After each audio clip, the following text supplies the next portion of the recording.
Subscribe now and press the bell icon. Never miss an update from Tips Official. में आपका स्वागत है। आज क्लास 12 के रसायन विज्ञान चैप्टर 1 के बारे में अध्ययन करेंगे। तो यह प्रतिदिन 7 बजे शाम को लाइव क्लास चलता है। आप सभी विद्यार्थी यह 7 बजे लाइव क्लास से जुड़िए और मेरे वीडियो को देखिए और एक अच्छे से नोट्स तैयार कर लीजिए। तो इस भाग में पढ़ेंगे ठोसों में निविड़ संकुलन। ठोसों में निविड़ संकुलन क्या है? बहुत आसान परिभाषा है। बस थोड़ा सा अगर ध्यान वीडियो पे दे दीजिए आप लोग तो आपको परिभाषा पूरा याद हो जाएगा। तो अब इसका उत्तर ध्यान से समझेंगे।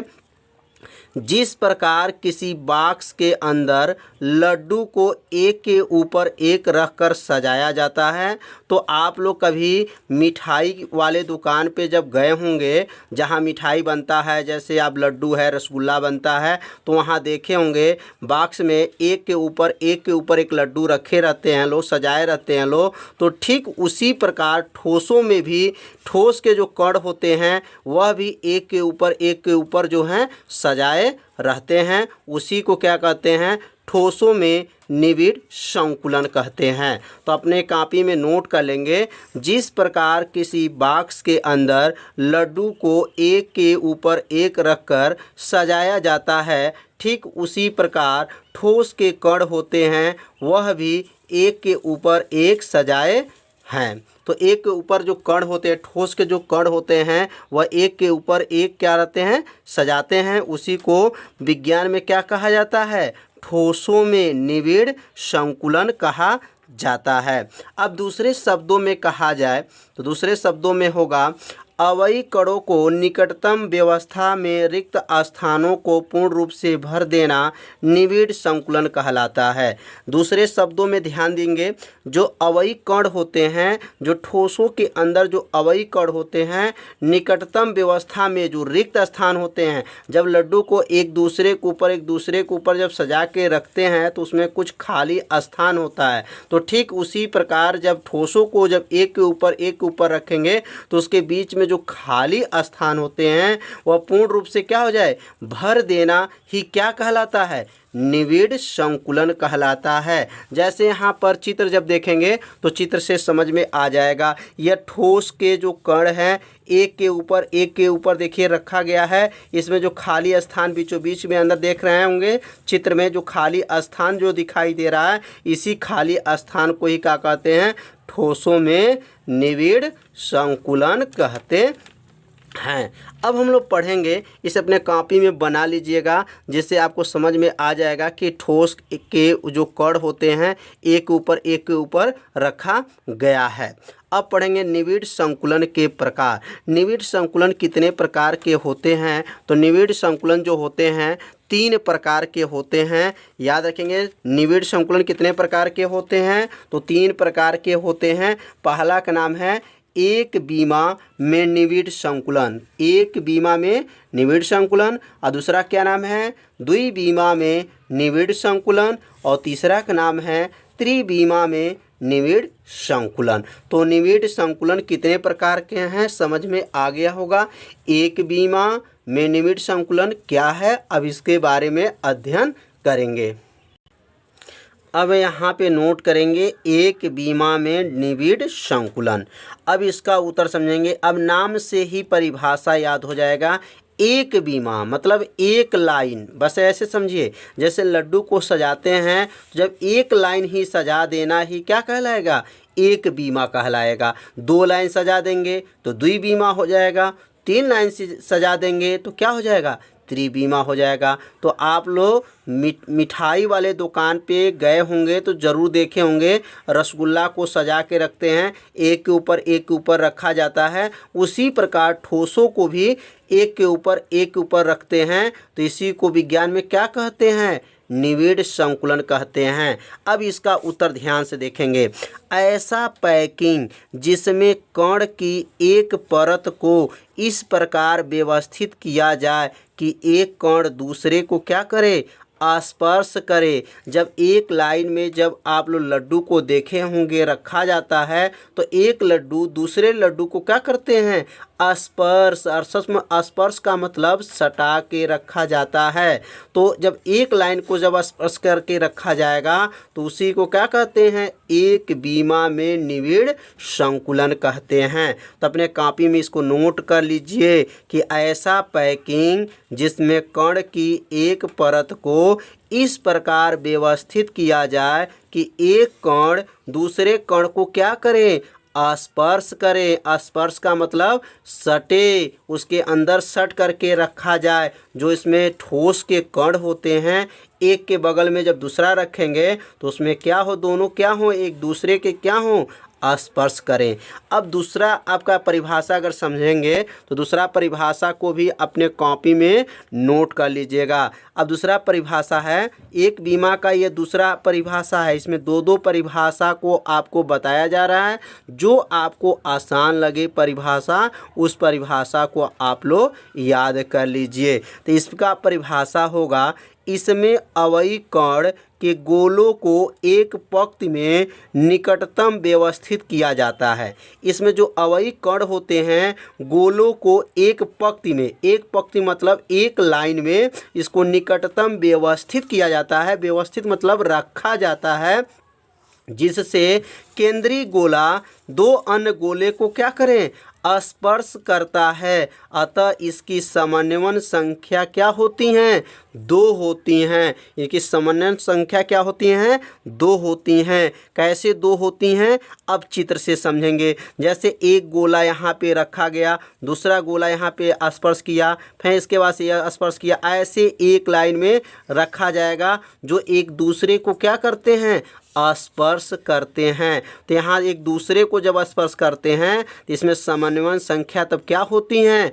2 होती हैं। तो समझ में आ गया होगा एक बीमा में निविड़ संकुलन क्या है। बहुत IMP या हेडिंग है, इसे अच्छे से आप लोग तैयार कर लीजिए। और अगला हम लोग जब पढ़ेंगे द्विबीमा में निविड़ संकुलन।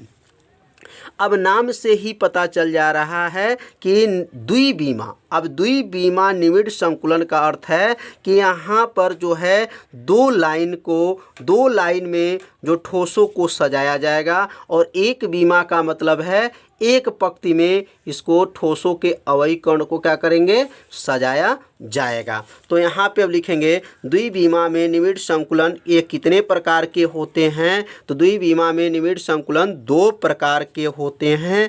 पहला का नाम है वर्गाकार निविड़ संकुलन और दूसरा का नाम है खष्टकोणीय निविड़ संकुलन। तो द्विबीमा में जो निविड़ संकुलन होते हैं वह 2 प्रकार के होते हैं। याद रखिए, पहला का नाम क्या है, वर्गाकार निविड़ संकुलन, और दूसरा का नाम क्या है, खष्टकोणीय निविड़ संकुलन। अब हम लोग समझेंगे वर्गाकार निविड़ संकुलन क्या है और उसके बाद से समझेंगे खष्टकोणीय निविड़ संकुलन क्या है। दोनों का उत्तर बहुत ही आसान है, बस थोड़ा सा अगर ध्यान दीजिए तो आपको पूरे उत्तर ये अच्छे से याद हो जाएगा। अब इसका उत्तर को ध्यान से देखेंगे वर्गाकार निविड़ संकुलन का। अब इसमें जो परिभाषा बोला जाएगा तो लिखा जाएगा, जब ठोस के कण एक के ऊपर इस प्रकार रखें। देखिए, जब ठोस के जो कण होते हैं एक के ऊपर ऐसे आपको सजाएंगे जो उसकी आकृति किस जैसे बन जाए, वर्गाकार आकृति बन जाए। जैसे लड्डू को सजाए देखे होंगे, कई जगह दुकानों पे जब गए होंगे तो लड्डू को त्रिभुज के आकार सजाया जाता है, रसगुल्ला को त्रिभुज के आकार के सजाया जाता है। तो यहाँ पे जो है वर्गाकार के रूप में, वर्ग के रूप में जो ठोस के जो कण होते हैं किसके रूप में, वर्ग के आकृति के रूप में इसको सजाया जाएगा। इसी को क्या कहते हैं, वर्गाकार निविड़ संकुलन कहते हैं। अब यहाँ पे इसका उत्तर लिखेंगे, जब ठोस के कण एक के ऊपर एक इस प्रकार रखें कि एक वर्गाकार आकृति बने। किस आकृति बने, वर्गाकार आकृति बने। इस प्रकार के निविड़ को वर्गाकार निविड़ संकुलन कहते हैं। कितना आसान है। अगर खष्टकोणी का परिभाषा बनाना हो तो सेम उत्तर रहेगा, बस यहाँ पे जो है वर्गाकार के जगह पर खष्टकोणी रहेगा। क्या रहेगा? खष्टकोणी आकृति बने इस प्रकार को निविड़ को क्या कहेंगे? खष्टकोणी निविड़ संकुलन कहते हैं। तो अब यहाँ पे जो है वर्ग निविड़ संकुलन का आकृति को देखेंगे जब, तो यह ठोस के अवयवी कण हैं, इसको एक के ऊपर क्या हुआ है? सजाया गया है। इसके में देखेंगे जब सजाने के बाद से देखेंगे इसके अंदर जो है एक वर्गाकार जो है आकृति बन रहा है। तो इस वर्गाकार आकृति बनने की वजह से इसका क्या नाम हो जाएगा तब? वर्गाकार निविड़ संकुलन। अब यहाँ पे जब चित्र देखेंगे तो यहाँ पर भी जो अवयवी कण हैं एक दूसरे के ऊपर क्या हुआ है? सजाया गया है। तो इसमें जो आकृति बन रहा है यहाँ पर, यह आकृति को क्या कहेंगे? खष्टकोणी निविड़ संकुलन कहते हैं। तो समझ में आ गया होगा दोनों आकृति। तो इसकी परिभाषा तो बता दिए, अब इसकी परिभाषा भी अपने कॉपी में नोट कर लीजिए। तो खष्टकोणी निविड़ संकुलन, अब इसका परिभाषा जब अपने कॉपी में लिखेंगे, अब इसके पहले क्या बताए हैं? वर्गाकार निविड़ संकुलन। तो वर्गाकार में क्या है? वर्ग के आकार जैसे। वर्ग किसे कहते हैं? जिसकी चारों भुजाएं आपस में क्या हों? बराबर हों। खष्टकोणी मतलब इसमें 6 भुजाएं हों। खष्टकोणी का मतलब इसमें कितनी भुजाएं बने? 6 भुजाएं बने। तो लिखेंगे जब ठोस के कण एक के ऊपर इस प्रकार से रखे हों कि एक खष्टकोणी आकृति बने। जब ठोस के जो अवयवी कण है एक के ऊपर ऐसे सजाएंगे जिसमें आकृति कैसा बने? खष्टकोणी आकृति बने। तो इस प्रकार के निविड़ संकुलन को खष्टकोणी निविड़ संकुलन कहते हैं। तो समझ में आ गया होगा खष्टकोणी निविड़ संकुलन क्या है, अब वर्गाकार निविड़ संकुलन क्या है। और एक बार आकृति को एक बार और देख लेंगे। इसमें जो बना हुआ है आकृति, ध्यान देंगे इसमें 6 भुजाएं हैं। 1 2 3 4 5 6, इसमें 6 भुजाएं हैं, इसलिए इसे क्या कहेंगे? खष्टकोणी कहेंगे। और इसमें 4 भुजाएं हैं और ये आकृति जो है वर्ग है, जिसकी चारों भुजाएं आपस में क्या हैं? बराबर हैं। तो इसलिए यह वर्ग निविड़ संकुलन है और यह जो है खष्टकोणी निविड़ संकुलन है। अब समझेंगे त्रिविमा में निविड़ संकुलन क्या है। तो बहुत आसान है। त्रिविमा नाम से ही पता चल जा रहा है कि इसकी परिभाषा क्या होगा। त्रिविमा मतलब 3 लाइन या 3 पंक्ति कह सकते हैं, या 2 पंक्ति के ऊपर एक पंक्ति और रख दें तो कौन सा बीमा बन जाएगा? तो त्रिविमा बन जाएगा। तो इसका उत्तर जब अपनी कॉपी में लिखेंगे तो इसका उत्तर होगा जब द्विविमा संरचना के ऊपर एक बीमी संरचना और रख दी जाए। अब देखिए द्विविमा जो हमारा जो संरचना बना हुआ है उसके ऊपर एक और बीमा संरचना क्या कर दिया जाए? रख दिया जाए। तो समझ में आ गया होगा कि द्विविमा, जैसे यहाँ पर 1 लाइन और 2 लाइन बनाया गया, तो 2 लाइन के ऊपर एक और लाइन को क्या कर दिया गया? रख दिया गया। तो अब कितने लाइन हो गए? 1 2 3, ये 3 जो हमारी जो हैं देख रहे हैं पंक्तियाँ बन गई। ये 3 पंक्तियाँ को ही क्या कहेंगे? त्रिविमा में निविड़ संकुलन कहते हैं। तो समझ में आ गया होगा त्रिविमा में निविड़ संकुलन क्या है। द्विविमा के ऊपर एक विमा संरचना और रख दी जाए तो इस प्रकार के संकुलन को क्या कहेंगे? त्रिविमा में निविड़ संकुलन कहते हैं। तो इस भाग में आज हम लोग पढ़े हैं निविड़ संकुलन। निविड़ संकुलन क्या है लिखे होंगे? रिक्त स्थानों की पूर्ति कीजिए। इसका अर्थ यह है कि खाली स्थान को भरिए। तो ऐसे ही ठोस में भी कुछ जगह उनके स्थान क्या होते हैं? खाली होते हैं। उसी स्थान को क्या कहते हैं? रिक्तियां कहते हैं। अब यहाँ पे हेडिंग नोट करेंगे रिक्तियां। रिक्तियां क्या हैं? तो इसका उत्तर लिखेंगे रिक्त का अर्थ होता है खाली स्थान होता है। रिक्त का क्या अर्थ है?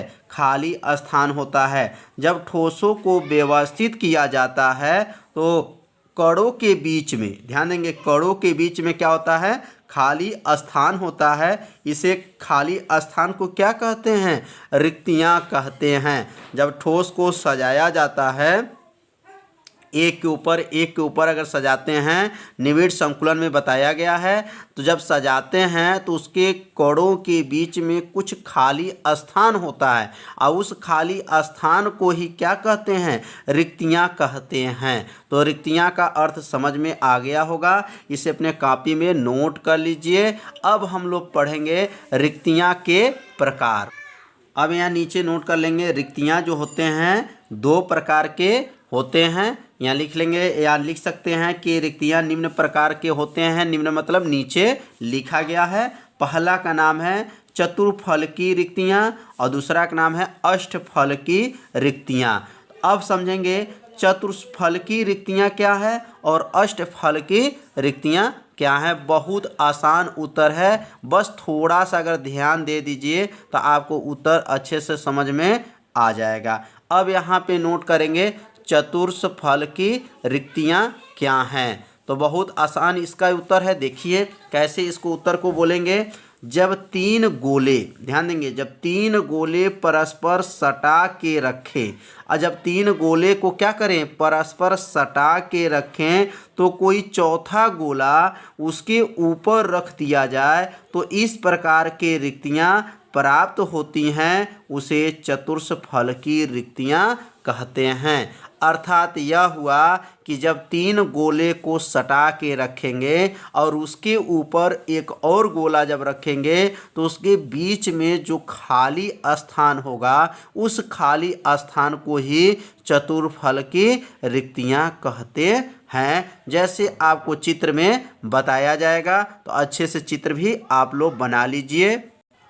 जैसे चित्र में देखेंगे, यहाँ पे 3 गोले, ये 1 गोले, 2 गोले और 3 गोले, 3 गोले के ऊपर एक गोला ऊपर रख दिया गया है। और जब इसके ऊपर जब रख दिया गया है तो बीच में यहाँ देखेंगे खाली स्थान है। इस खाली स्थान को ही क्या कहेंगे, चतुर्फलकी रिक्तियां कहते हैं। चतुर्फलकी मतलब यहाँ पे अब टोटल कितने गोले हो गए, 4 हो गए, इसलिए कहेंगे चतुर्फलकी रिक्तियां हैं। तो समझ में आ गया होगा चतुर्फलकी रिक्तियां क्या हैं। तो यहाँ पे उत्तर को अच्छे से जब समझेंगे तो आपको उत्तर भी समझ में आ जाएगा। जब 3 गोले को परस्पर क्या करेंगे, सटा के रखेंगे और उसके ऊपर कोई चौथा गोला जब रखेंगे तो उसके बीच में जो खाली स्थान होता है उसी खाली स्थान को क्या कहेंगे, चतुर्फलकी रिक्तियां कहते हैं। तो अब हम लोग पढ़ेंगे अष्टफलकी रिक्तियां क्या हैं।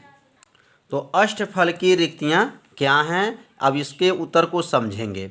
तो इसका उत्तर होगा जब 3 गोले परस्पर सटा के रखें। अभी इसके पहले भी हम लोग पढ़े हैं, चतुर्फलकी रिक्तियां में भी 3 गोले परस्पर क्या थे, सटा के रखें। और इसमें भी लिखना है कि जब 3 गोले परस्पर क्या सटा के रखें हैं तो उनके ऊपर पुनः 3 गोले, अब देखिए इनके ऊपर पुनः 3 गोले और रख दिया जाए तो इस प्रकार के रिक्तियां को अष्टफलकी रिक्तियां कहते हैं।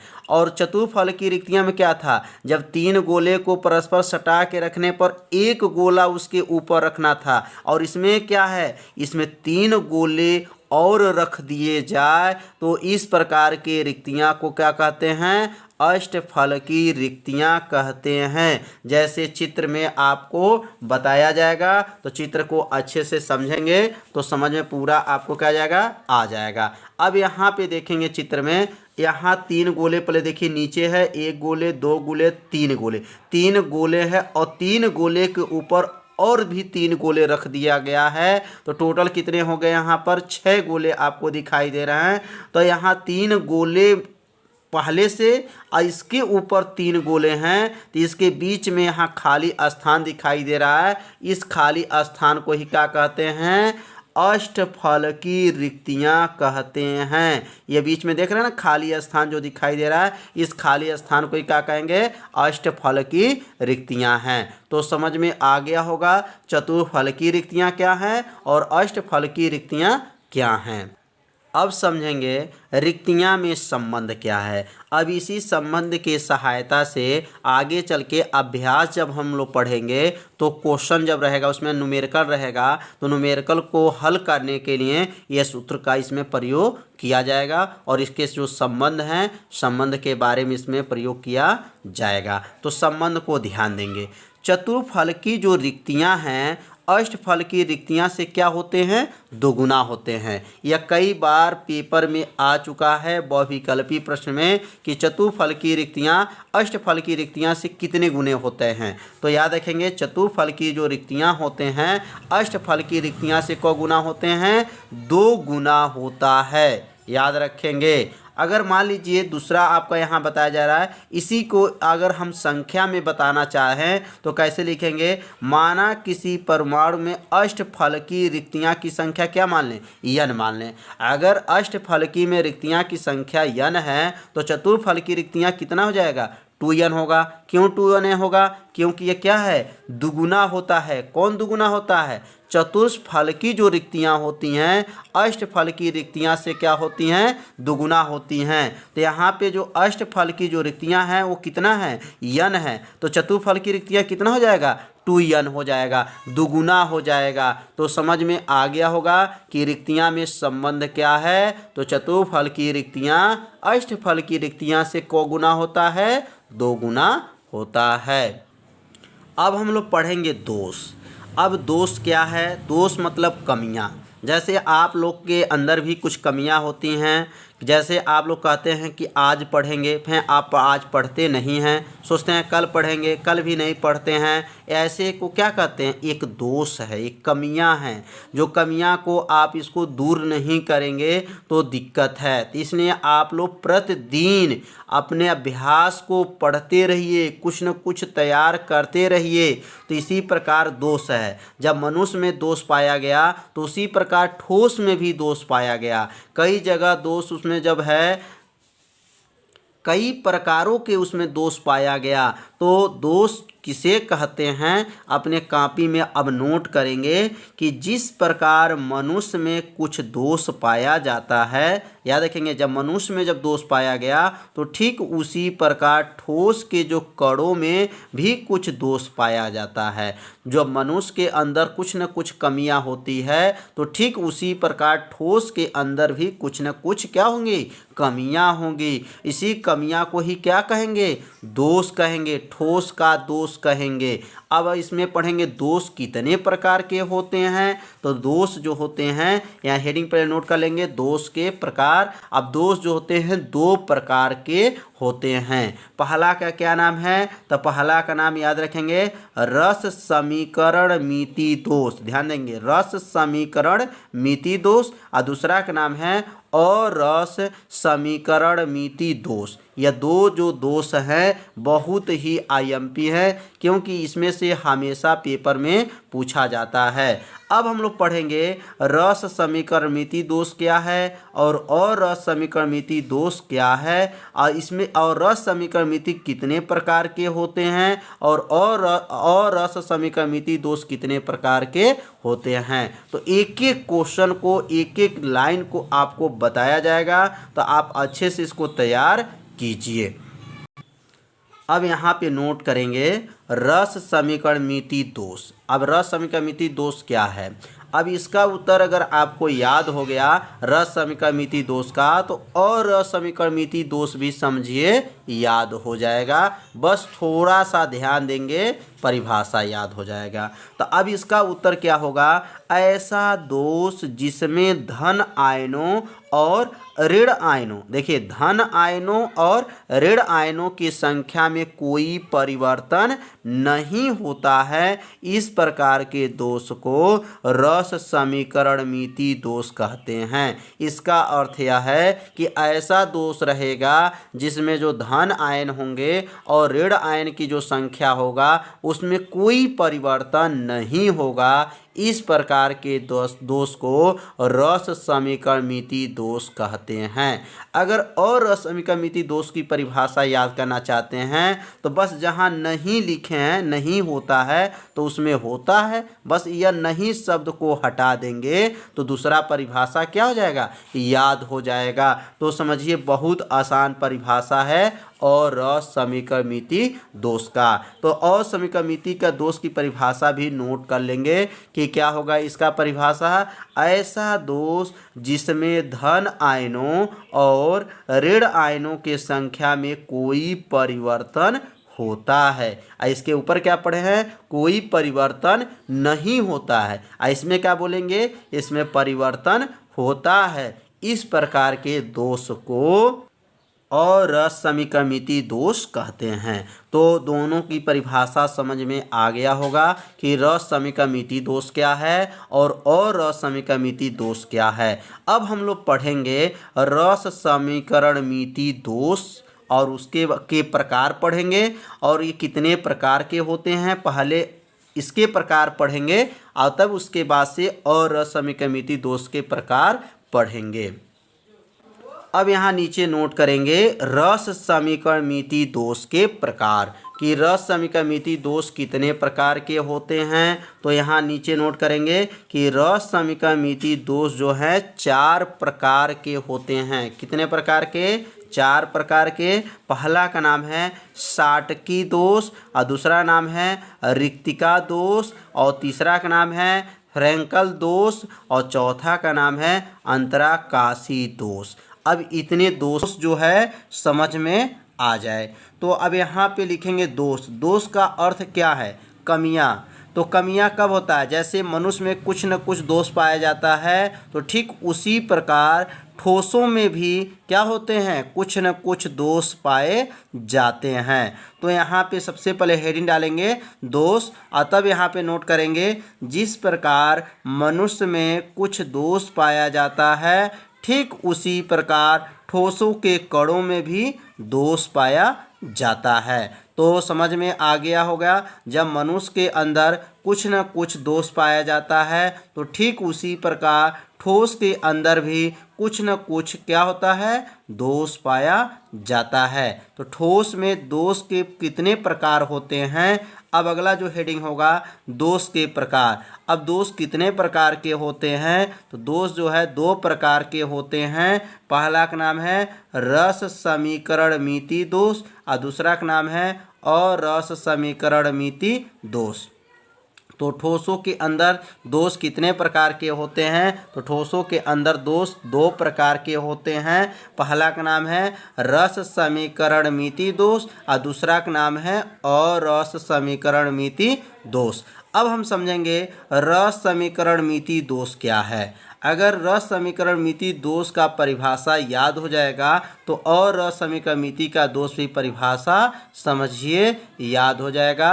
बस एक शब्द को हटाया जाएगा, दूसरा परिभाषा बन जाएगा। अब यहाँ पे पढ़ेंगे रस समीकरणित दोष क्या है, तो इसका उत्तर ध्यान से देखेंगे और अपने कॉपी में नोट करेंगे तो याद हो जाएगा। तो ऐसा दोष जिनमें धन आयन और ऋण आयन के संख्या में कोई परिवर्तन नहीं होता है। ध्यान देखिए, ऐसा दोष जिसमें क्या, धन आयनों और ऋण आयनों के संख्या में कोई परिवर्तन नहीं होता है, इस प्रकार के दोष को रस समीकरणित दोष कहते हैं। कितना आसान है कि ऐसा दोष होगा जिसमें धन आयन और ऋण आयन के संख्या में कोई परिवर्तन नहीं होगा। अगर यहाँ नहीं शब्द को हटा दें तो समझिए किसका परिभाषा हो जाएगा, और रस समीकरणित दोष की परिभाषा बन जाएगा। सेम उत्तर रहेगा, बस यह एक शब्द को क्या करेंगे, हटा देंगे, परिभाषा बन जाएगा। तो यहाँ पे अब दूसरे लाइन से अब परिभाषा भी इसका लिखेंगे और रस समीकरणित दोष का परिभाषा क्या होगा। तब इसका परिभाषा ध्यान से देखेंगे तो समझिए अभी ऊपर जो परिभाषा बताया गया है सेम परिभाषा है, बस एक शब्द को हटाना है। तो ऐसा दोष जिनमें क्या लिखेंगे, धन आयनों और ऋण आयनों के संख्या में कोई परिवर्तन होता है। यानी देखिए लिखा गया है कि धन आयनों और ऋण आयनों के संख्या में क्या होता है, कोई परिवर्तन होता है, इस प्रकार के दोष को अरस समीकरणित दोष कहते हैं।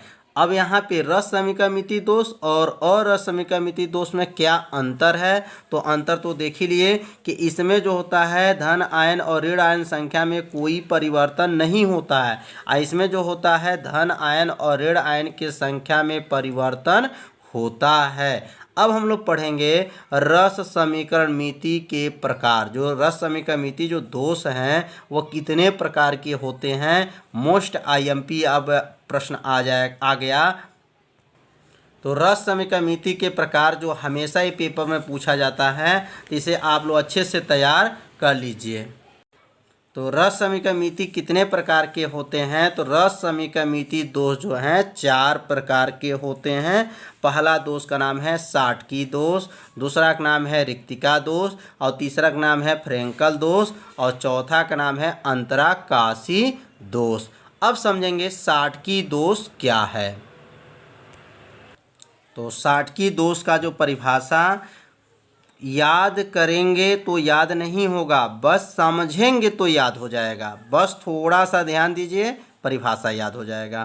तो साटकी दोष का परिभाषा जब बनाएंगे तो बस ये जो चित्र जो देख रहे हैं, यह धन और ऋण जो बना हुआ है, इसी में इसकी परिभाषा छिपा हुआ है। तो पहली बार इस परिभाषा को देख लेते हैं, तब जा कर के इसके बारे में समझेंगे।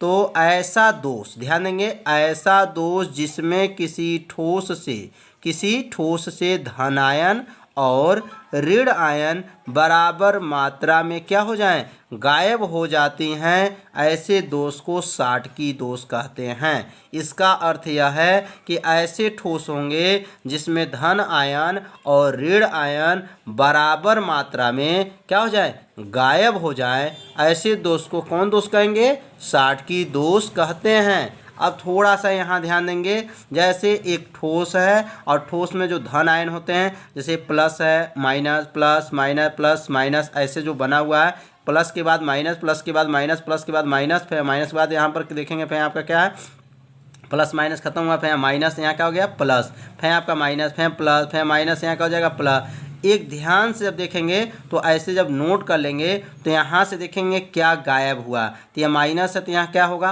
प्लस, प्लस जो है, और यहाँ प्लस है तो यहाँ क्या रहेगा, माइनस, जो क्या है, निश्चित मात्रा जो हमारा क्या हो गया, गायब हो गया। यहाँ से कौन गायब है, तो प्लस जो है गायब हो गया, और यहाँ से कौन गायब है, तो ऋण गायब है। कैसे पता चला कि ये धन है, क्योंकि माइनस के बाद क्या आएगा, प्लस होगा, और ये प्लस के बाद क्या है, माइनस होगा। तो यहाँ पे धन आयन और ऋण आयन बराबर मात्रा में क्या हो रहे हैं, गायब हो जाती हैं। ऐसे दोष को क्या कहते हैं, साटकी दोष कहते हैं। अब इसका कारण क्या है, यह कारण क्या है, तो अब इसका कारण क्यों समझेंगे, तो कहेंगे इस दोष के उत्पन्न होने का मुख्य कारण ठोसों का उच्च आयनिक होना। माने इस दोष का मुख्य कारण क्या है, तो लिखेंगे यह ठोसों का जो होता है उच्च मतलब अधिक आयनिक होना, पहला है। और दूसरा हो जाएगा इसमें उच्च संयोजन संख्या है, इसमें इसके अंदर जो है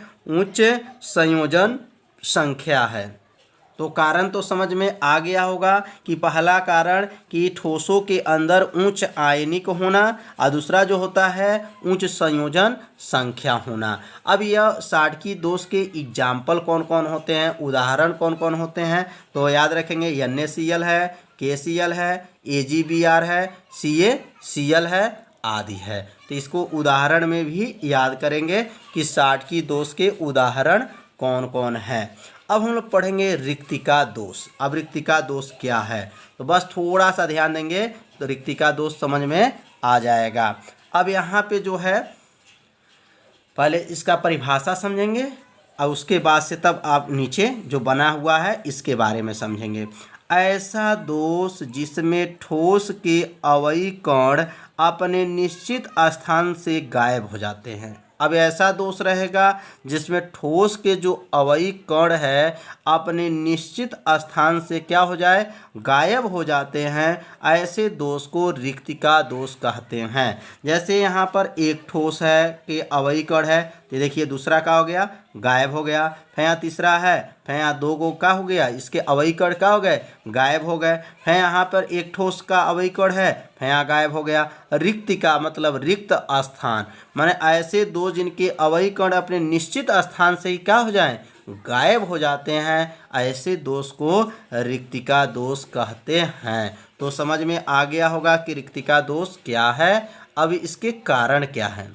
तो रिक्तिका दोष के कारण क्या हैं, तो लिखेंगे इस दोष के उत्पन्न होने का कारण पदार्थ का घनत्व कम हो जाना। माने इस दोष का कारण क्या है, तो लिखेंगे इस दोष के उत्पन्न होने का कारण पदार्थ का घनत्व क्या हो जाना, कम हो जाना, जिसके वजह से ये रिक्तिका की दोष उत्पन्न होता है। तो समझ में आ गया होगा कि रिक्तिका दोष कैसे उत्पन्न होता है, इसके कारण क्या हैं। जैसे याद रखेंगे, पहला एग्जाम्पल क्या है, NaCl है, KCl है, C5Cl है, AgBr है।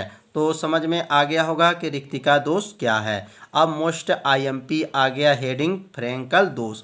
यह कई साल के पेपर में आ चुका है कि फ्रैंकल दोष से आप क्या समझते हैं, उदाहरण बताइए, इसके कारण बताइए। कई बार ये पेपर में आ चुका है, तो इसलिए इस दोष को अच्छे से तैयार कर लीजिए। अब इस दोष के बारे में समझेंगे। तो ऐसा दोष जिसमें कोई अतिरिक्त धन आयन अपना स्थान छोड़कर अंतराकाशी स्थान ग्रहण कर लेता है, इस प्रकार के दोष को फ्रैंकल दोष कहते हैं। अब फ्रैंकल दोष की परिभाषा जब ध्यान से देखे हैं तो समझ में तो आ ही गया होगा कि इसमें धन आयन अपना स्थान छोड़ करके अंतराकाशी माने अंदर के कहीं स्थान पे चला जाता है। तो यहाँ पे देखेंगे जब plus minus plus minus plus minus ऐसे क्रमशः आप बना लीजिएगा। और यहाँ के देखिए धन जो है, यहाँ से क्या हुआ, धन आयन अपना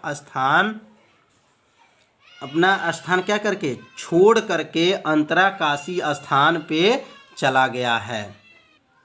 तो समझ में आ गया होगा कि यह जो धन आयन है यह अपना स्थान छोड़ करके अंतराकाशी स्थान में चला जाता है। अंतराकाशी मतलब इसके अंदर स्थान के ग्रहण कर लेता है, इसी को क्या कहेंगे, फ्रैंकल दोष कहते हैं। इसका कारण क्या है, इस दोष के उत्पन्न होने के कारण क्या है, तो यहाँ लिखेंगे इस दोष के उत्पन्न होने का मुख्य कारण घनत्व का परिवर्तित न होना। तो इसका मुख्य कारण क्या है, तो घनत्व का परिवर्तित न होना है। माने ठोस के जो घनत्व होते हैं उस घनत्व के परिवर्तित न होना इसका मुख्य कारण माना जाता है। किस दोष को, फ्रैंकल दोष को।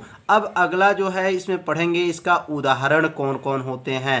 फ्रैंकल दोष में उदाहरण कौन कौन है, तो ZnS है, AgCl है, AgBr है आदि लिख सकते हैं। तो यहाँ फ्रैंकल दोष की परिभाषा भी समझ में आ गया होगा और इसके कारण भी समझ में आ गया और इसके उदाहरण कौन कौन है ये भी समझ में आ गया। अब हम पढ़ेंगे अंतराकाशी दोष। अब अंतराकाशी दोष क्या है, बस इसका भी परिभाषा ध्यान से समझेंगे तो परिभाषा आपको क्या हो जाएगा, याद हो जाएगा। ऐसा दोष जिसमें कुछ कण अपने निश्चित स्थान से उठकर एक अंतराकाशी स्थान पर ग्रहण कर लेता है, ऐसे दोष को अंतराकाशी दोष कहते हैं। तो अंतराकाशी दोष में क्या है, ऐसा दोष जिसमें कुछ कण जो है अपना निश्चित स्थान से उठकर एक अंतराकाशी स्थान को क्या कर लें, ग्रहण कर लेते हैं, ऐसे दोष को अंतराकाशी दोष कहते हैं। तो यहाँ से देखेंगे ये plus minus plus minus plus minus ऐसे क्रमशः बना लीजिएगा। और इसके बाद यहाँ देखेंगे यहाँ का जो प्लस, तो यहाँ का जो प्लस उठ करके इसके अंदर अंतराकाशी स्थान को ग्रहण कर लेता है। और यहाँ पर अगर बनाते हैं तो प्लस माइनस प्लस ऐसे क्रमशः बना लीजिए। और यहाँ का जो माइनस है उठकर इसके अंदर इस माइनस के पास चला गया है। तो यहाँ पे क्या हुआ, ऐसा दोष जिसमें कुछ कण अपने निश्चित स्थान से उठकर एक अंतराकाशी स्थान में ग्रहण कर लेता है, ऐसे दोष को अंतराकाशी दोष कहते हैं। तो समझ में आ गया होगा कि यहाँ का प्लस उठ करके इस प्लस के पास या इसके अंदर कहीं भी प्लस के पास चला गया और यहाँ का जो माइनस उठ करके इसके अंदर कहीं भी माइनस के पास चला जाता है, तो ऐसे दोष को क्या कहते हैं? अंतराकाशी दोष कहते हैं। अब इसके कारण समझेंगे। तो इस दोष का मुख्य कारण है पदार्थ का घनत्व बढ़ जाना। तो अंतराकाशी दोष का मुख्य कारण क्या है? तो मुख्य कारण है कि पदार्थ का जो घनत्व होता है वह क्या होता है? बढ़ जाता है, तो यह दोष उत्पन्न होता है। अब हम लोग पढ़ेंगे शाटकी दोष और फ्रैंकल दोष में अंतर के बारे में। अब अध्ययन करेंगे कि शाटकी दोष और फ्रैंकल दोष में क्या अंतर है। यह दोष कई साल के पेपर में लगातार पूछा गया है, इसलिए इस दोष को आप लोग अंतर जो है अच्छे से तैयार कर लीजिए। तो पहले दो कॉलम बनाएंगे। पहले कॉलम में लिखेंगे शाटकी दोष और दूसरे कॉलम में लिखेंगे फ्रैंकल दोष। तो पहला कॉलम में शाटकी दोष में लिखेंगे इसमें धन आयन तथा ऋण आयन के आकार आपस में बराबर होता है। तो शाटकी दोष में क्या है? इनमें धनायन और ऋण आयन के जो आकार होते हैं वो आपस में क्या होते हैं? बराबर होते हैं। और फ्रैंकल दोष में क्या लिखेंगे? इसमें धन आयन तथा ऋण आयन के आकार आपस में बराबर नहीं होते हैं। तो ध्यान में से समझेंगे तो आपको अंतर जो है तुरंत याद हो जाएगा। पहला अंतर तो समझ में आ गया होगा कि धन आयन और ऋण आयन का जो आकार होता है वह आपस में क्या होते हैं? यहाँ बराबर होते हैं। किस दोष में? शाटकी दोष में बराबर होते हैं और फ्रैंकल दोष में बराबर नहीं होते हैं। अब दूसरा अंतर जानेंगे, इसमें घनत्व कम होता है। किस दोष में? शाटकी दोष में घनत्व क्या होता है? कम होता है। और फ्रैंकल दोष में क्या लिखेंगे? इसमें घनत्व नियत होता है। तो यह दो अंतर ये भी समझ में आ गया होगा। अब तीसरा अंतर समझेंगे, इसमें पारावैद्युतांक नियत होता है। इसमें जो पारावैद्युतांक का मान जो होता है वह क्या होता है? नियत होता है। और इसमें लिखेंगे इसमें पारावैद्युतांक का मान जो होता है कम होता है। तो तीन अंतर समझ में आ गया। अब चौथा अंतर जानेंगे।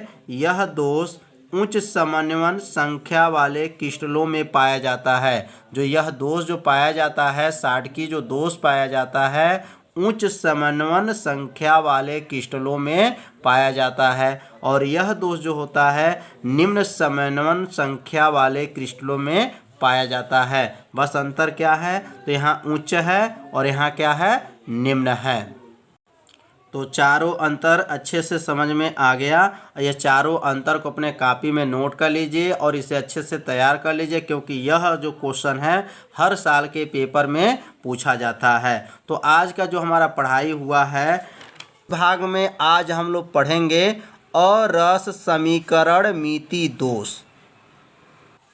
इसके पहले वाले भाग में हम लोग पढ़े हैं कि रस समीकरण मिति दोष, और इस भाग में हम लोग पढ़ेंगे अरस समीकरण मिति दोष। और अरस समीकरण मिति दोष कितने प्रकार के होते हैं आज हम लोग अध्ययन करेंगे। तो पहले इसका परिभाषा समझ लेंगे। अरस समीकरण मिति दोष क्या है?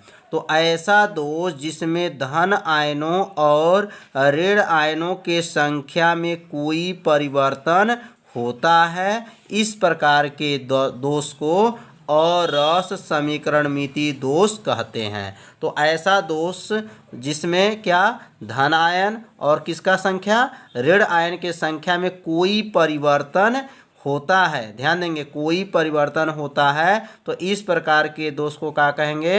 अरस समीकरण मिति दोष कहते हैं। अब हम लोग पढ़ेंगे अरस समीकरण मिति दोष के प्रकार। तो अब यहाँ पे नीचे अपने कॉपी में नोट कर लेंगे अरस समीकरण मिति दोष के प्रकार। तो अरस समीकरण मिति दोष कितने प्रकार के होते हैं? तो यहाँ नीचे लिखेंगे अरस समीकरण मिति दोष। यहाँ पे दोष लिख दीजिएगा। यहाँ पर दोष निम्न प्रकार के होते हैं। निम्न का मतलब नीचे लिखा गया है, निम्न प्रकार के होते हैं। पहला जो है क्या है? धातु अधिकय दोष होता है। क्या होता है? धातु अधिकय दोष होता है। दूसरा जो होता है धातु न्यूनता दोष होता है। और तीसरा जो होता है धातु अशुद्धि दोष होता है। तो असमिक्रमिति दोष कितने प्रकार के होते हैं? तो समझ में आ गया, 3 प्रकार। कौन कौन? धातु अधिकय दोष, धातु न्यूनता दोष और धातु अशुद्धि दोष। अब हम लोग समझेंगे धातु अधिकय दोष क्या है। अब धातु अधिकय दोष की परिभाषा तो बहुत आसान है, बस थोड़ा सा अगर ध्यान देंगे तो परिभाषा आपको क्या होगा, याद हो जाएगा। अब यहाँ पे धातु अधिकय दोष का परिभाषा क्या है?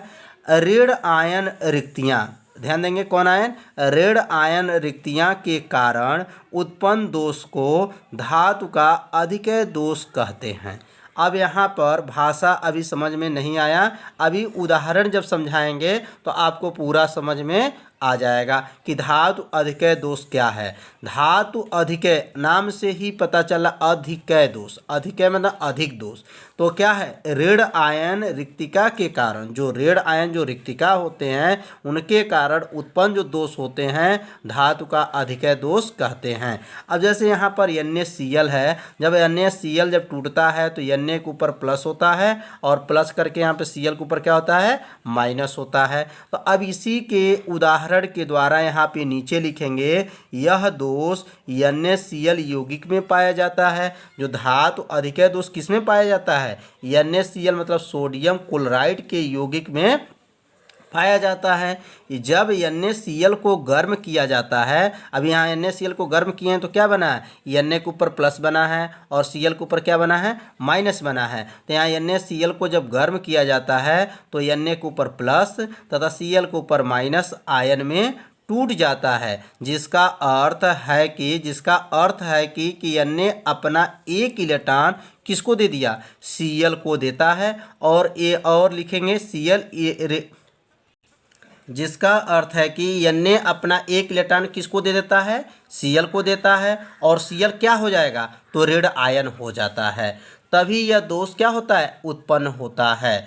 तो समझ में आ गया होगा, जब NaCl को जब गर्म करते हैं तो Na प्लस और Cl के ऊपर माइनस में क्या होता है? टूट जाता है। इसका अर्थ यह है कि Na अपना एक इलेक्ट्रॉन किसको देगा? Cl को दे देता है और Cl क्या हो जाता है? ऋणायन हो जाता है। तभी यह दोष क्या होता है? उत्पन्न होता है। अब हम लोग पढ़ेंगे धातु न्यूनता दोष। ये भी आपका बहुत IMP है, बहुत आसान है, बस थोड़ा सा ध्यान देंगे तो समझ में आ जाएगा।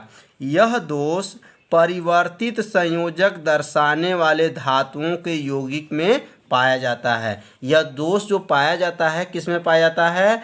परिवर्तित जो संयोजक दर्शाने वाले जो धातु होते हैं उसके यौगिकों में यह पाया जाता है। इस दोष को धातु न्यूनता दोष कहते हैं। तो धातु न्यूनता दोष किस में पाया जाता है? ये भी कई बार पेपर में आ चुका है। तो याद रखिए, धातु जो न्यूनता दोष किस में पाते हैं? तो परिवर्तित संयोजक दर्शाने वाले जो धातु के यौगिक होते हैं उसके अंदर यह दोष पाया जाता है। जैसे का क्या क्या है? तो FeO है, FeS है, NiO है, यह दोष पाया जाता है। किस में पाया जाता है? तो FeO में, FeS में और किस में? NiO में यह दोष पाया जाता है, धातु न्यूनता दोष। तो समझ में आ गया होगा धातु न्यूनता दोष क्या है। अब अगला हम लोग समझेंगे धातु अशुद्धि दोष। अब पढ़ेंगे धातु का अशुद्धि दोष। अब इसका उत्तर देखेंगे तो ये भी 2 लाइन का उत्तर है, बस थोड़ा सा ध्यान दीजिए। वह दोष जो भिन्न प्रकार के आयनों में, ध्यान देंगे, वह दोष जो भिन्न प्रकार के आयनों में क्या होते हैं? उपस्थित के कारण होता है। इस प्रकार के दोष को क्या कहेंगे? धातु का अशुद्धि दोष कहते हैं। तो यह भिन्न प्रकार के जो आयन होते हैं उसके आयनों के अंदर ये अशुद्धियाँ क्या होते हैं। तो इस दोष को क्या कहेंगे? धातु का अशुद्धि दोष कहते हैं। तो वह आयन कौन कौन से हैं? तो जैसे क्या हैं? NaCl है, SrCl2 के कुछ मात्रा मिलाने पर SR के ऊपर क्या हो जाएगा? प्लस, तथा Na के ऊपर क्या होता है? +1। यहाँ पे देखेंगे SR के ऊपर को प्लस है, 2 प्लस होता है, और Na के ऊपर क्या होता है 1 प्लस के स्थान को क्या कर लेता है, घेर लेता है। तो धातु अशुद्धि दोष समझ में आ गया होगा कि धातु अशुद्धि दोष किस आयनों में होते हैं, तो भिन्न प्रकार के आयनों में उपस्थित के कारण होते हैं। तो अब हम लोग पढ़ेंगे विद्युतीय गुण का है। तो विद्युतीय गुण के बारे में अध्ययन करेंगे कि विद्युतीय गुण क्या होते हैं, विद्युतीय गुण कितने प्रकार के होते हैं, इसके बारे में अब अध्ययन करेंगे। अब यहाँ नोट करेंगे वैद्युतीय गुण। जो विद्युतीय गुण कहिए या वैद्युतीय गुण कहेंगे, तो ठोसों में 3 प्रकार के वैद्युतीय गुण पाए जाते हैं। ठोस के अंदर कितने प्रकार के वैद्युतीय गुण पाए जाते हैं, तो विद्युत का जो गुण होता है वह 3 प्रकार के पाए जाते हैं। पहला का नाम है चालक, दूसरा का नाम है अचालक या विद्युत रोधी, और तीसरा का नाम है अर्धचालक। अब समझेंगे चालक क्या होते हैं, अचालक तथा विद्युत रोधी क्या होते हैं, और अर्धचालक क्या होते हैं। अब यहाँ नीचे लिखेंगे चालक। चालक की परिभाषा को ध्यान से समझेंगे। चालक की 2 परिभाषा है, 2 परिभाषाओं के बारे में समझाया जाएगा। तो अच्छे से आप लोग नोट भी करते चलिए साथ में, जिससे क्या होगा, एक अच्छे से आपको क्या होगा, नोट्स भी तैयार हो जाएगा। तो चालक की परिभाषा है वे पदार्थ जिसमें वैद्युत धारा का प्रवाह सुगमता पूर्वक किया जा सकता है, ऐसे पदार्थ को चालक कहते हैं। वे पदार्थ जिसमें वैद्युत धारा का प्रवाह होता हो, वैद्युत धारा उसके अंदर बहता हो, उसको क्या कहते हैं, चालक कहते हैं। और जैसे क्या क्या हैं, जैसे लोहा है, एल्युमिनियम है, तांबा है आदि हो जाएगा। तो चालक क्या किसे कहते हैं समझ में आ गया होगा कि वे पदार्थ जिसमें वैद्युत धारा का प्रवाह सुगमता पूर्वक किया जाता है, ऐसे पदार्थ को चालक कहते हैं। अब इसका दूसरा परिभाषा क्या है, वे पदार्थ जिसकी चालकता, याद रखेंगे जिसकी चालकता कितना होता है, 10 के पावर 4 से लेकर के, याद रखेंगे 10 के पावर 4 से कहाँ तक, 10 के पावर 7 ओम का इनवर्स मीटर का इनवर्स के बीच में होता है, उसे चालक कहते हैं। तो कहाँ से कहाँ बीच में होता है, 10 के पावर 4 से लेकर के और 10 के पावर 7 जो होते हैं ओम इनवर्स मीटर इनवर्स, इसका मतलब चालकता का मात्रक होता है ओम इनवर्स मीटर इनवर्स होता है। तो यहाँ पर चालक की जो परिभाषा है समझ में आ गया होगा कि इसकी जो चालकताएं होती हैं 10 के पावर 4 से लेकर के 10 के power 7 ohm inverse metre inverse के बीच में होता है, उसे चालक कहते हैं। अब हम लोग पढ़ेंगे अचालक या विद्युत रोधी क्या है। अब इसके बारे में इसका भी 2 परिभाषा है, बस थोड़ा सा ध्यान देंगे, दोनों परिभाषा याद हो जाएगा।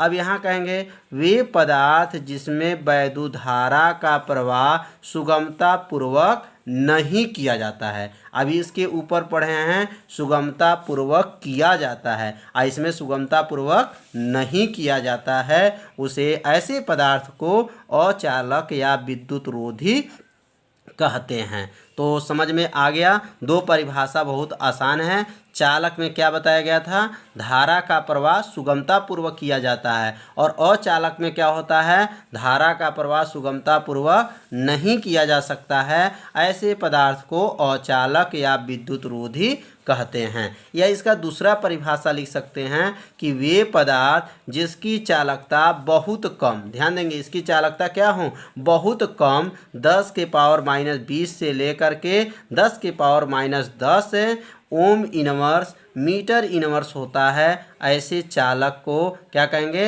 अचालक कहते हैं। तो क्या होता है, जिसकी चालकता कहाँ से 10 के पावर -20 से लेकर के 10 के पावर -10 ओम मीटर इनवर्स होता है, उसे अचालक कहते हैं। जैसे क्या हैं, तो फास्फोरस है, लकड़ी है, रबड़ है, सल्फर है, ये सब क्या हैं, अचालक है। इनके अंदर जो है वैद्युत धारा का प्रवाह नहीं होता है। तो समझ में आ गया होगा अचालक या विद्युत रोधी क्या है। अब हम लोग समझेंगे अर्धचालक क्या है, अर्धचालक की परिभाषा समझेंगे, उदाहरण समझेंगे। अब अर्धचालक क्या है, तो वे पदार्थ जिसमें चालक और अचालक, ध्यान देंगे चालक और अचालक दोनों के गुण पाए जाते हैं उसे अर्धचालक कहते हैं। अर्ध माने आधा, चालक, इसमें आधा आधा गुण पाए जाते हैं। किसका किसका? आधा मतलब चालक का और अचालक दोनों का गुण पाए जाते हैं, उसे क्या कहेंगे? अर्धचालक कहते हैं। यहाँ पे लिख सकते हैं या में वे पदार्थ जिनकी चालकता 10 के पावर -6 से लेकर के 10 के power 4 ohm inverse metre inverse होता है उसे अर्धचालक कहते हैं। तो अर्धचालक की परिभाषा समझ में आ गया होगा कि क्या बताया गया है कि वे पदार्थ जिसमें चालक का गुण भी हो और अचालक के गुण हो, ऐसे पदार्थ, ऐसे जो हमारे पदार्थ रहेंगे उसे क्या कहेंगे? अर्धचालक कहते हैं। या जिसकी चालकता 10 के पावर -6 से लेकर के 10 के power 4 ohm inverse metre inverse होता है उसे अर्धचालक कहते हैं। तो समझ में आ गया होगा कि अर्धचालक की परिभाषा। अगर उदाहरण समझेंगे कि इसका एग्जाम्पल अर्धचालक क्या क्या है, तो जर्मेनियम, याद रखिएगा, जर्मेनियम और सिलिकॉन जो होते हैं वह अर्धचालक में आते हैं। तो जर्मेनियम और सिलिकॉन अर्धचालक हैं। तो अगला हम लोग पढ़ेंगे ठोसों में चुंबकीय गुण पढ़ेंगे। ठोसों में चुंबकीय गुण कितने प्रकार के होते हैं? तो ठोसों में चुंबकीय गुण जो होते हैं 5 प्रकार के होते हैं। ठोसों का चुंबकीय गुण कितने प्रकार के? 5 प्रकार के होते हैं। पहला का नाम क्या है? अनचुंबकीय, दूसरा का नाम है प्रतिचुंबकीय, और तीसरा का नाम है लौह चुंबकीय, और चौथा का नाम है प्रतिलौह चुंबकीय, और पांचवा का नाम है फेरी चुंबकीय। तो ठोसों में चुंबकीय गुण 5 प्रकार के हैं। इसे अपने कॉपी में नोट कर लीजिए और अच्छे से इसको क्या कर लीजिए? तैयार कर लिए। प्रकार के होते हैं। तो ठोसों में चुंबकीय जो गुण होते हैं 5 प्रकार के होते हैं। तो अपने कॉपी में नोट कर लेंगे कि ठोसों का जो चुंबकीय गुण होते हैं कितने प्रकार के होते हैं? 5 प्रकार के होते हैं। पहला का नाम है अनचुंबकीय गुण, दूसरा का नाम है प्रतिचुंबकीय, तीसरा का नाम है लौह चुंबकीय, और चौथा का नाम है प्रतिलौह चुंबकीय, और पांचवा का नाम है फेरी चुंबकीय। तो टोटल कितने होते हैं चुंबकीय गुण? तो चुंबकीय गुण जो होते हैं 5 प्रकार के होते हैं। आज पांचों के बारे में अध्ययन करेंगे। एक एक लाइन को आप लोग अच्छे से समझिएगा और एक अच्छे से आप लोग नोट्स तैयार कर लीजिए। अब हम लोग तो अब पहला समझेंगे अनचुंबकीय। अनचुंबकीय क्या है? तो पहला, अब इस उत्तर को अपने कॉपी में नोट करते चलिए साथ में, जिससे आपको याद भी हो जाए। तो उत्तर है वे पदार्थ जो चुंबकीय क्षेत्र में ले जाने पर, वे पदार्थ जो चुंबकीय क्षेत्र में जब ले जाएंगे तो दुर्बल रूप से क्या हो? आकर्षित होते हैं, ऐसे पदार्थ को अनचुंबकीय पदार्थ कहते हैं। कितना आसान उत्तर है। जब किसी पदार्थ को चुंबकीय क्षेत्र में ले जाते हैं और दुर्बल रूप से क्या हो? आकर्षित हो जाए, ऐसे पदार्थ को अनचुंबकीय पदार्थ कहते हैं। जैसे ऑक्सीजन O है, कॉपर Cu आपको हो जाएगा डबल चार्ज इसके ऊपर होता है, Fe के ऊपर आपका 3 चार्ज होता है, और Cr मतलब क्रोमियम के ऊपर का चार्ज होता है, 3 चार्ज प्लस 3 चार्ज होते हैं। तो अनचुंबकीय पदार्थ कौन कौन होते हैं समझ में आ गया होगा। परिभाषा भी समझ में आ गया होगा कि दुर्बल रूप से क्या हो? आकर्षित होते हैं। याद रखेंगे कि किसी पदार्थ को चुंबकीय क्षेत्र में जब ले जाते हैं तो दुर्बल रूप से क्या हो? आकर्षित होते हैं, ऐसे पदार्थ को अनचुंबकीय पदार्थ कहते हैं। अब समझेंगे प्रतिचुंबकीय पदार्थ क्या हैं। अब समझेंगे प्रतिचुंबकीय पदार्थ क्या हैं। तो इसका उत्तर भी ध्यान से समझेंगे अच्छे से और नोट भी करते चलिए साथ में। तो वे पदार्थ जो चुंबकीय क्षेत्र में ले जाने पर, वे पदार्थ जो किसको? चुंबकीय क्षेत्र में जब ले जाएंगे, जब पदार्थ को जब चुंबकीय क्षेत्र में ले जाने पर विपरीत दिशा में, याद रखें किस दिशा में? विपरीत दिशा में, माने उल्टा दिशा में दुर्बल रूप से आकर्षित होते हैं। ध्यान देंगे, जब चुंबकीय पदार्थ को चुंबकीय क्षेत्र में ले जाते हैं, कहेंगे आपका वे पदार्थ जो चुंबकीय क्षेत्र में ले जाने पर विपरीत दिशा में, जैसे यहाँ पे रखा गया है, और यहाँ से यह जो दिशा जो है, यह दिशा विपरीत दिशा में क्या हो? दुर्बल रूप से आकर्षित होते हैं, ऐसे पदार्थ को क्या कहेंगे? प्रतिचुंबकीय पदार्थ कहते हैं। और इस गुण को प्रतिचुंबकीय गुण कहते हैं। ध्यान दीजिएगा, इस गुण को क्या कहेंगे? प्रतिचुंबकीय गुण भी कह सकते हैं या प्रतिचुंबक तत्व गुण कह सकते हैं। प्रतिचुंबक तत्व गुण कहते हैं, याद रखिएगा। तो अब इसमें हमारा एग्जाम्पल क्या है? तो जल होता है, H2O होता है और NaCl होता है।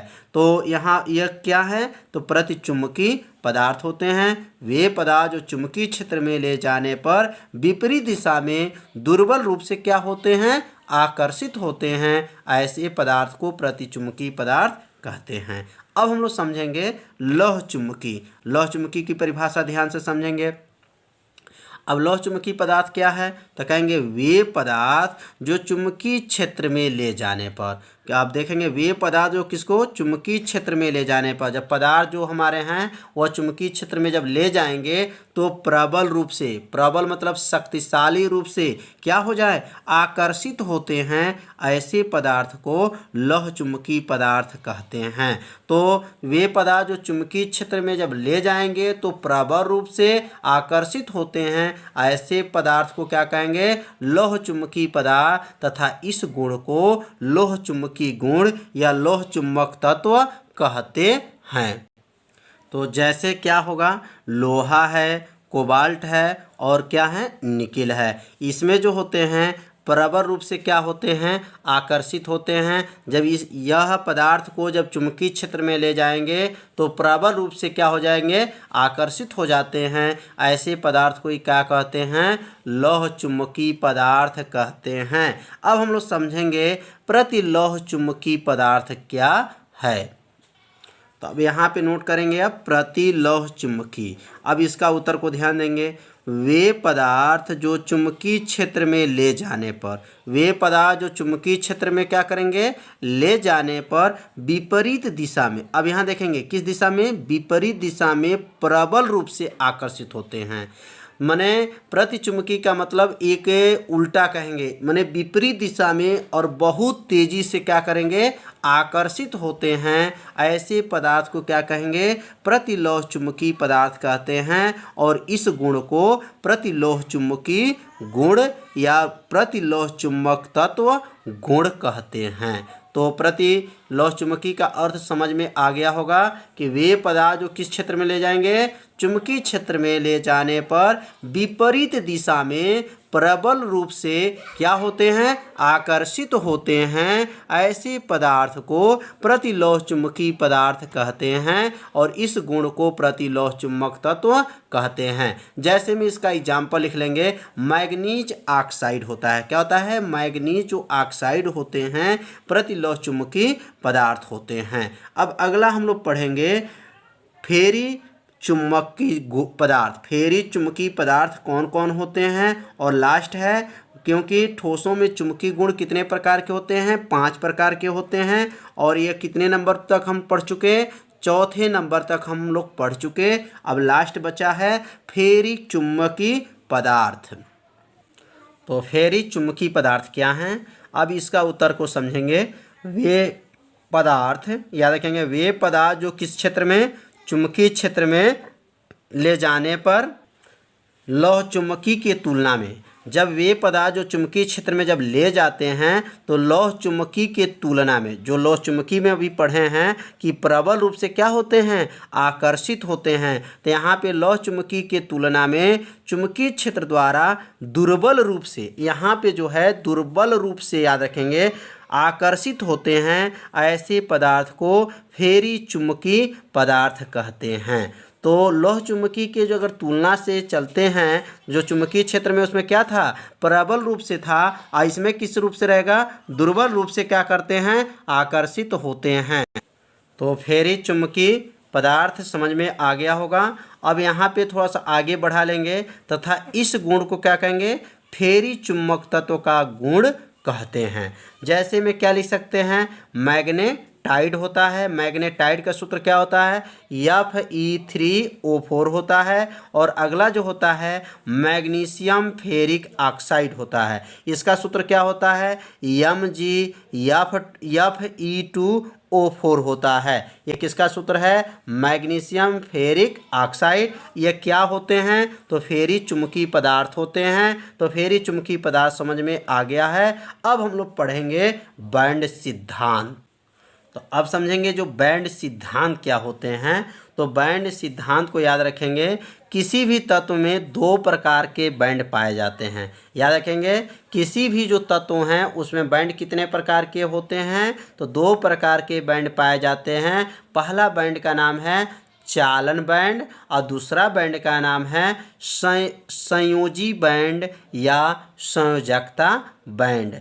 अब यहाँ पे समझेंगे चालन बैंड क्या होते हैं, संयोजी बैंड क्या होते हैं, संयोजकता बैंड क्या है। तो यह जब आगे के जो वीडियो बने समझिए और नोट भी करते चलिए साथ में, जिससे एक अच्छे से आपका क्या होगा, नोट्स भी तैयार हो जाएगा। तो बैंड सिद्धांत क्या है? तो यहाँ नीचे लिखेंगे, किसी भी तत्व में दो प्रकार के बैंड पाए जाते हैं। किसी भी तत्व में बैंड कितने प्रकार के पाए जाते हैं? तत्वों में तो दो प्रकार के पाए जाते हैं। पहला का नाम है चालन बैंड और दूसरा का नाम है संयोजी बैंड या संयोजकता बैंड। अब हम लोग समझेंगे चालन बैंड क्या होते हैं, संयोजी बैंड क्या होते हैं या संयोजकता बैंड क्या होते हैं। तो एक एक लाइन को आप अच्छे से अगर सुनेंगे और अच्छे से देखेंगे तो निश्चित है क्या है, आपको समझ में आ जाएगा। अब यहाँ लिखेंगे चालन बैंड। तो चालन बैंड की परिभाषा एक लाइन का है, बस थोड़ा सा ध्यान देंगे, परिभाषा याद हो जाएगा। तो कहेंगे वह बैंड जिसमें ऊर्जा स्तर सबसे कम होता है। देखिए कितना आसान है। वह बैंड जिसमें ऊर्जा का जो स्तर होता है वह क्या होता है, सबसे कम होता है, उसे चालन बैंड कहते हैं। कितना आसान है। चालन बैंड की परिभाषा में क्या है, जिसमें ऊर्जा का जो स्तर होता है सबसे क्या होता है, कम होता है, उसी को क्या कहते हैं, चालन बैंड कहते हैं। अब हम लोग पढ़ेंगे संयोजी बैंड या संयोजकता बैंड क्या है। ये भी आसान है। बस अभी जो ऊपर हम लोग पढ़े हैं, क्या पढ़े हैं, चालन बैंड। तो चालन बैंड में क्या पढ़ाया गया है कि इसमें ऊर्जा स्तर क्या होते हैं, सबसे कम होते हैं। और यहाँ क्या होगा, ऊर्जा स्तर क्या होंगे, सबसे अधिक होंगे। बस थोड़ा सा तो अंतर है परिभाषा में। तो कहेंगे वह बैंड जिसमें ऊर्जा स्तर सबसे अधिक होता है उसे संयोजी बैंड या संयोजकता बैंड कहते हैं। कितना आसान परिभाषा है। चालन बैंड की परिभाषा और संयोजी बैंड की परिभाषा में बस थोड़ा सा अंतर है परिभाषा में। तो इस परिभाषा को अपने कॉपी में नोट भी करते चलिए, जिससे क्या होगा, दोनों परिभाषा याद होते रहे। तो याद होते रहेंगे कब, जब आप इसको लिखते रहेंगे अपने कॉपी में, तो याद भी होता रहेगा। अब हम लोग पढ़ेंगे ऊर्जा अंतराल। इसके बाद से हम लोग क्या पढ़ेंगे, ऊर्जा अंतराल। अब ऊर्जा अंतराल कैसे बना, ऊर्जा अंतराल की परिभाषा कैसे बनाएंगे, इसको सीखेंगे। अब ये जैसे भी हम लोग कौन बैंड पढ़े हैं, चालन बैंड पढ़े हैं, और कौन बैंड पढ़े हैं, संयोजी बैंड पढ़े हैं। तो दो बैंड हम लोग पढ़े हैं। तो दोनों बैंड के बीच में ऊर्जा अंतराल होता है। ऊर्जा अंतराल कहाँ पे होता है, तो संयोजी बैंड और चालक बैंड के जो बीच की जो दूरी होता है, उसी दूरी को क्या कहेंगे, ऊर्जा अंतराल कहेंगे। यह संयोजी बैंड है और नीचे क्या है, चालन बैंड है। तो संयोजी बैंड और चालन बैंड के बीच की जो दूरी होता है, उस दूरी को क्या कहते हैं, ऊर्जा अंतराल कहते हैं। तो ये अपने कॉपी में नोट कर लेंगे कि संयोजी बैंड तथा चालन बैंड के जो बीच की जो दूरी होती है, उस दूरी को क्या कहते हैं, ऊर्जा अंतराल कहते हैं। तो ऊर्जा अंतराल की परिभाषा तो बस इसी में छिपा है। किसमें कहेंगे, संयोजी बैंड और चालन बैंड के बीच के जो दूरी होता है, यह जो दूरी देख रहे हैं, यह दूरी को ही क्या कहते हैं, ऊर्जा अंतराल कहते हैं। बहुत आसान परिभाषा है, इसे अपने कॉपी में नोट कर लीजिए कि संयोजी बैंड और चालन बैंड के बीच की दूरी को क्या कहते हैं, ऊर्जा अंतराल कहते हैं। और इसे बना भी लीजिए कि ये संयोजी बैंड, ऊपर वाला जो बैंड होता है संयोजी बैंड होता है, नीचे वाला बैंड को क्या कहेंगे, चालन बैंड कहेंगे, और इसके जो बीच की जो दूरी, इसे क्या कहेंगे, ऊर्जा अंतराल कहते हैं।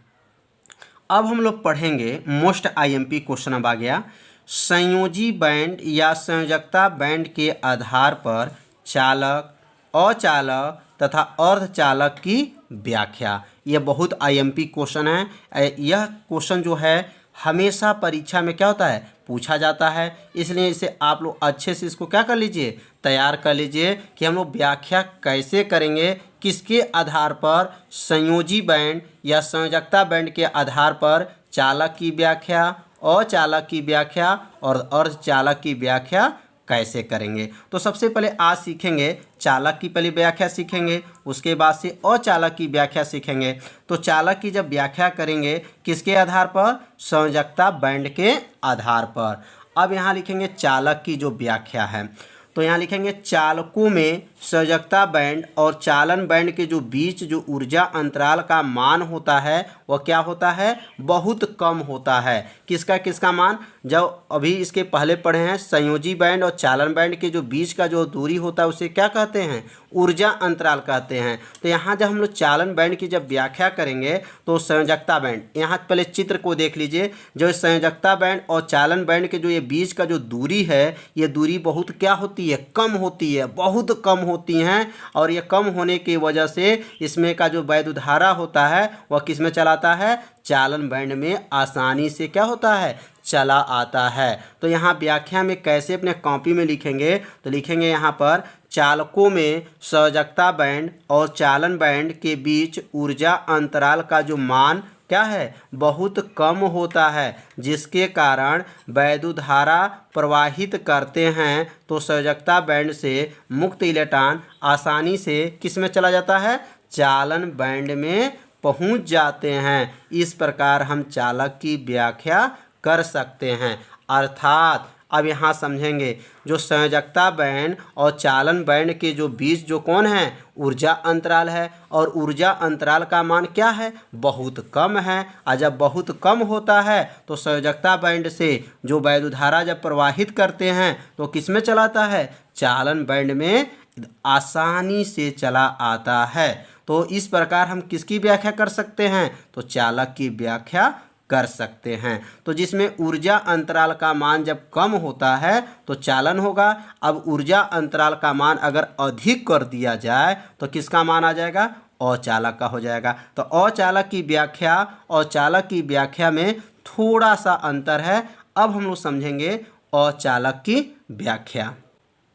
तो यह चित्र से देखने से आपको पता चल गया कि यहाँ पे जो ऊर्जा अंतराल का मान क्या है, अधिक है। इसके पहले हम लोग क्या पढ़े हैं, ऊर्जा अंतराल का मान क्या था, कम था।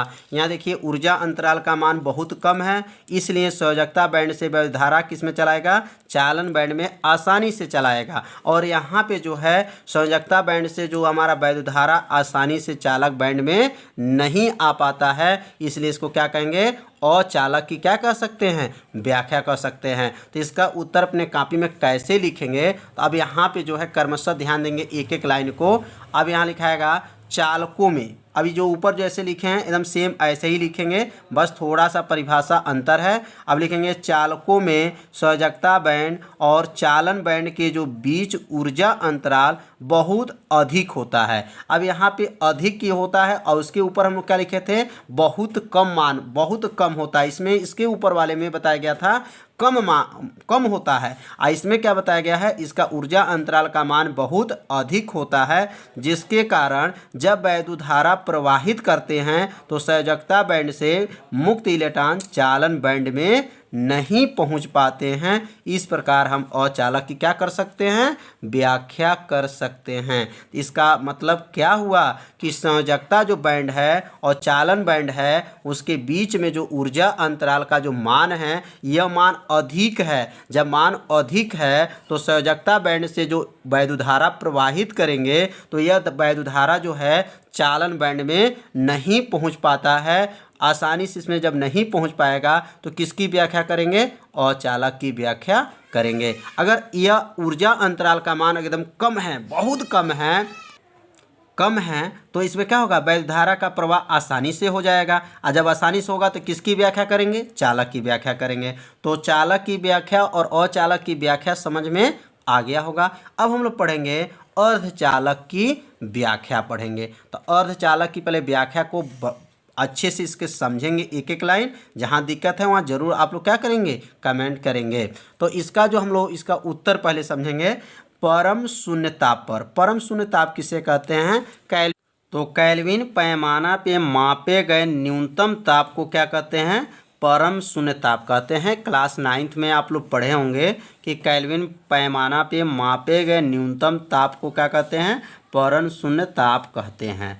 तो अब यहाँ पे हम लोग पढ़ेंगे अर्धचालक की व्याख्या में, तो कहेंगे परम शून्य ताप। तो परम शून्य समझ में आ गया कि न्यूनतम ताप है। केल्विन पैमाना का कौन सा ताप? न्यूनतम ताप पर यह भी क्या है? अचालक की भांति व्यवहार करते हैं। तो जो न्यूनतम ताप पर क्या है, यह अचालक हैं। लेकिन जब इन्हें उच्च ताप मतलब अधिक इसको क्या करेंगे? गर्म करेंगे, उच्च ताप दिया जाता है, तो यह चालक की तरह क्या करते हैं? व्यवहार करने लगते हैं। पहले क्या थे? अचालक था। अब उसके बाद से जब उच्च ताप देते हैं तो वह किसका व्यवहार करने लगते हैं? चालक की भांति व्यवहार करने लगते हैं। अर्थात संयोजकता बैंड से इलेक्ट्रॉन निकल कर किस में चले जाएंगे?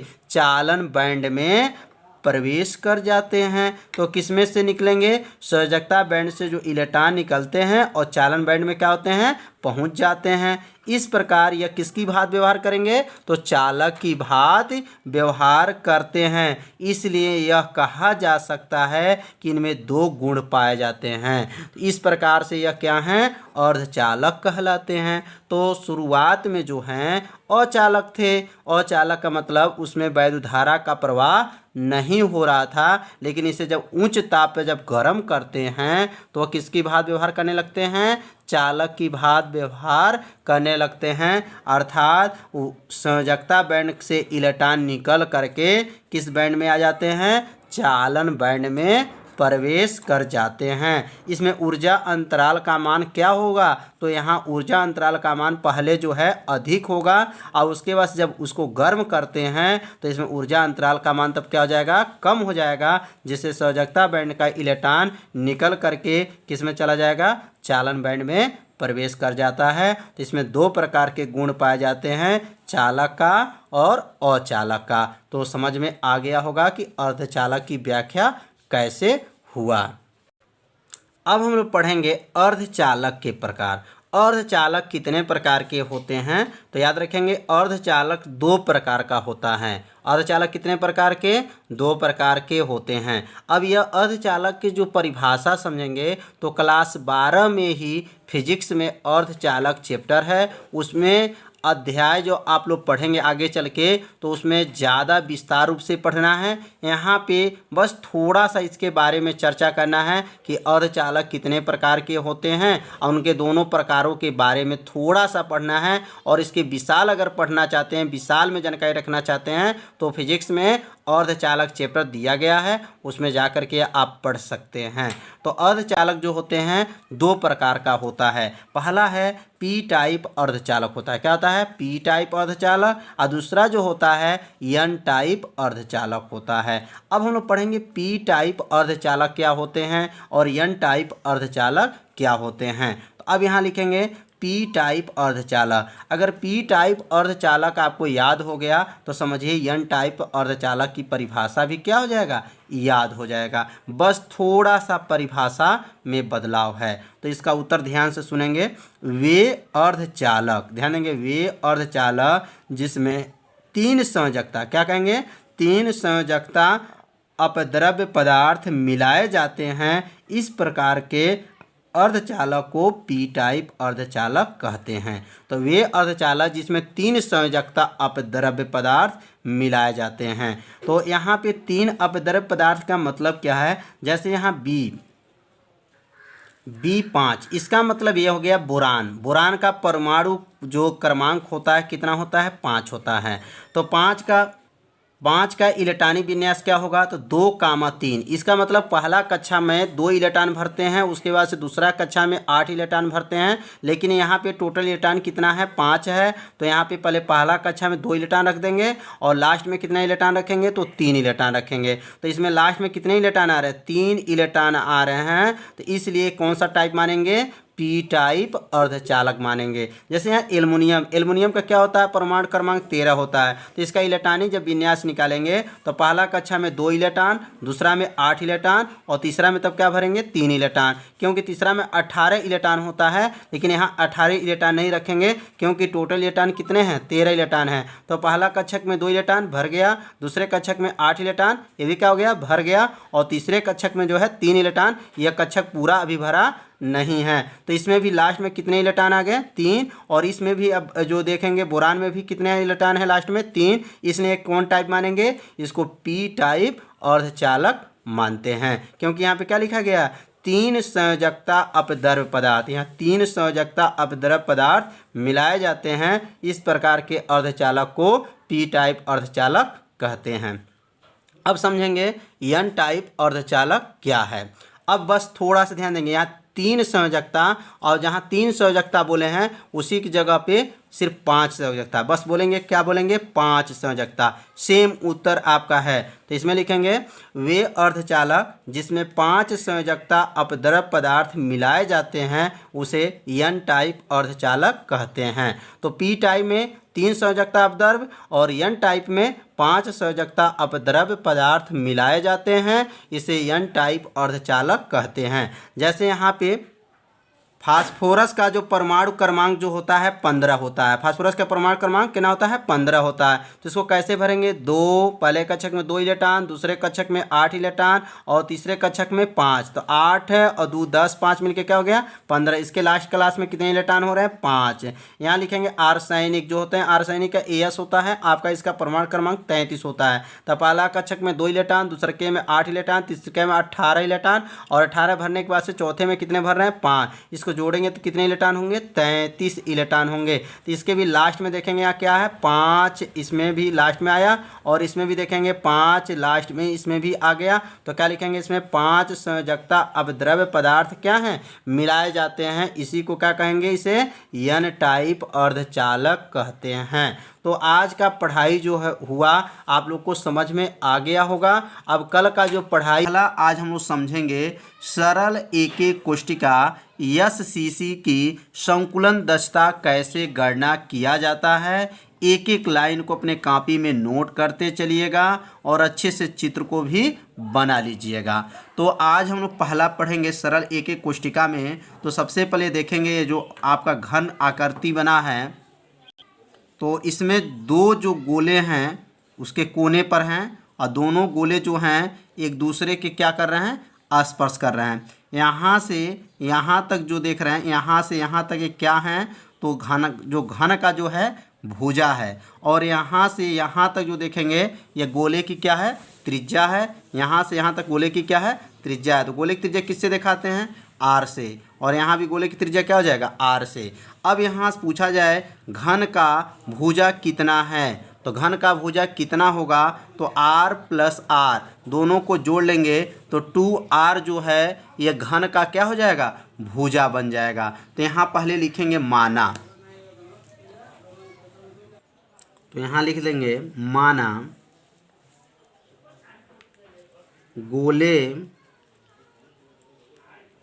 गोले का त्रिज्या,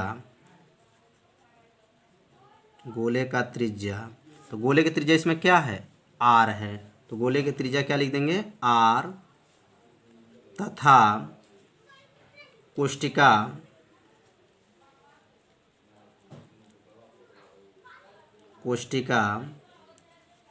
की कोर a है। तो अब यहाँ जो है पहले लिखेंगे गोले की त्रिज्या। तो यहाँ से यहाँ तक गोले की त्रिज्या क्या माने हैं, r, और यहाँ से यहाँ तक भी गोले है तो गोले की त्रिज्या क्या है, r है। और यहाँ से यहाँ तक जो इसके कोर है, कोर मतलब इसकी भुजाएं जो है वो क्या मान लिए हैं, a है।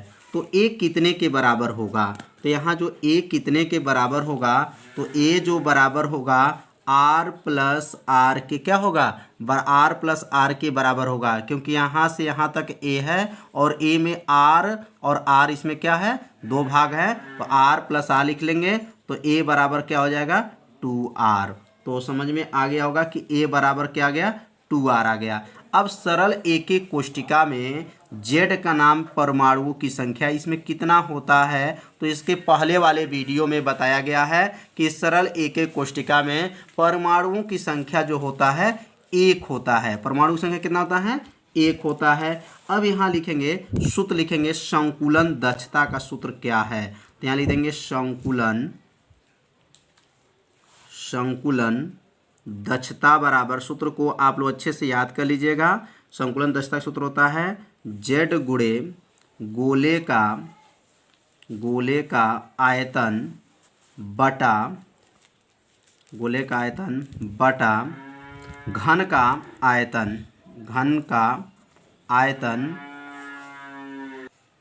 आयतन गुणे 100 होता है।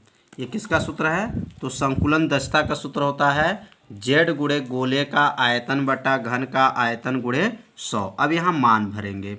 जेड का मान इसमें क्या होता है? तो सरल एक एक कोष्टिका में जेड का मान 1 होता है, तो 1 रख देंगे। गोले का आयतन, तो गोले का आयतन क्लास 10 में आप लोग मेंसुरेशन में पढ़े होंगे 4/3 पाई आर का क्यूब होता है बटा, और घन का आयतन क्या होता है? तो भुजा के ऊपर 3 घात होता है। भुजा मतलब ए के ऊपर 3 घात हो गया, गुणे का हो जाएगा 100 हो जाएगा। तो यह सूत्र समझ में आ गया होगा। गोले का आयतन है और यह जो है घन का आयतन है। अब 4 में जब 1 का गुणा कर लेंगे तो कितना हो जाएगा? 4 × 4, 4/3 पाई आर का क्यूब बटा, और ए का मान शुरू में देखिए ए का मान निकल चुका है। ए बराबर क्या है? 2r है। इसका मतलब ए की जगह पर 2r यहाँ पे नीचे रख देंगे ए के जगह पर। अब ए को हटा देंगे और उसके जगह पे क्या लिखेंगे? 2r के ऊपर का घात हो जाएगा 3 घात हो जाएगा, और गुणे क्या हो जाएगा? 100 हो जाएगा। ये 4/3 पाई आर का क्यूब गुणा किस में किए? 1 में कर लेंगे, और ये 2r कहाँ से आया? तो ए का मान हो गया। अब उसके बाद से अब आगे बढ़ेंगे तो 4/3 पाई आर का क्यूब गुणे 100 बटा में क्या है? 2 का घन।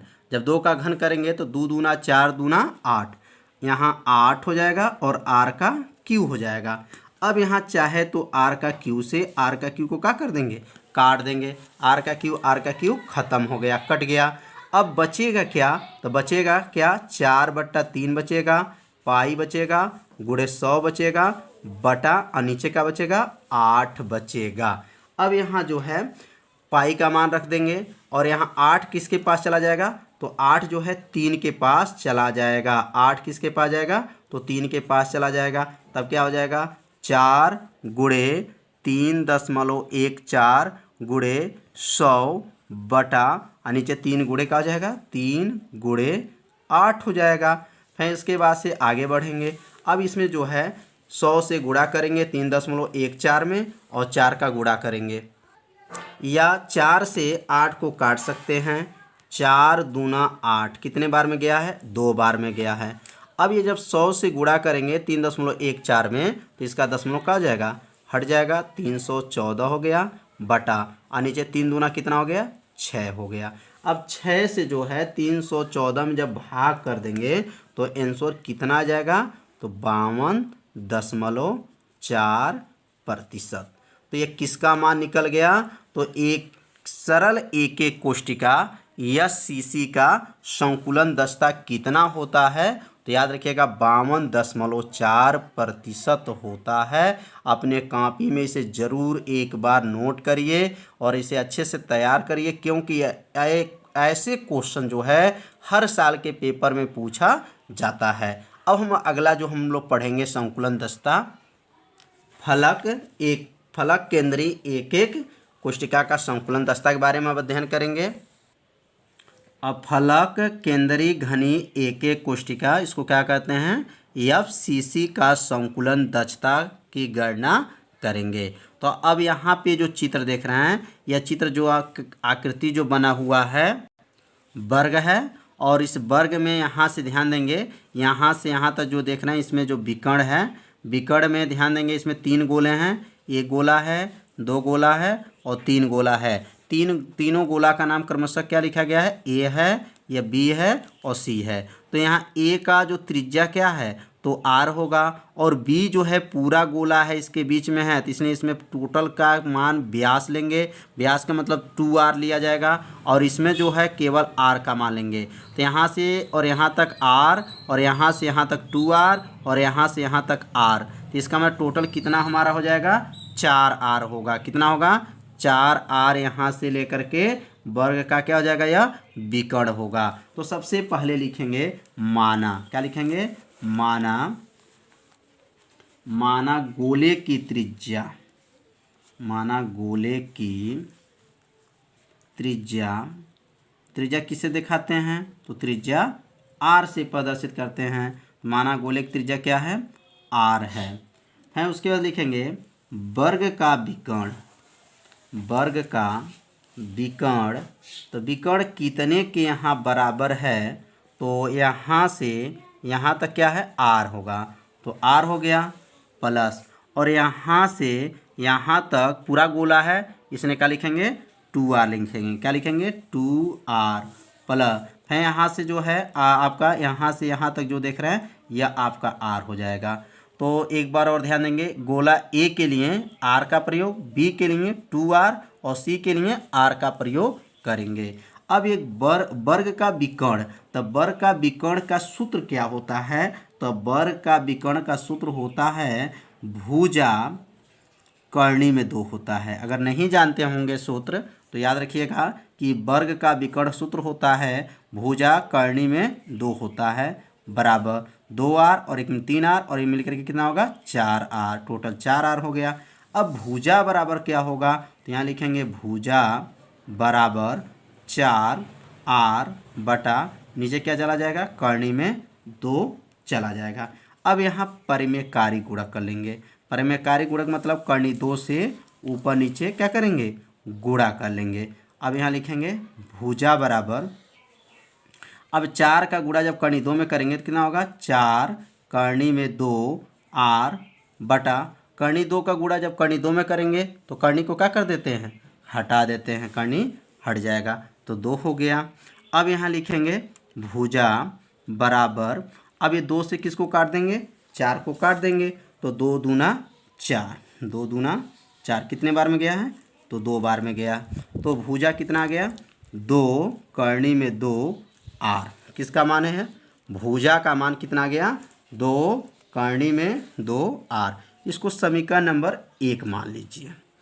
तो ये तो भुजा का मान निकल गया। अब हम लोग निकालेंगे, और इसमें जेड का मान क्या होता है, तो याद रखिएगा जब आप इसके बैक वाले वीडियो में आप लोग पढ़े होंगे तो जानकारी हुआ होगा कि फलक जो केंद्रीय घनिक कोष्टिका होती हैं उसमें परमाणुओं की संख्या कितना होता है, तो उसमें परमाणुओं की संख्या जेड बराबर 4 होता है। क्या होता है 4 होता है, याद रखिएगा।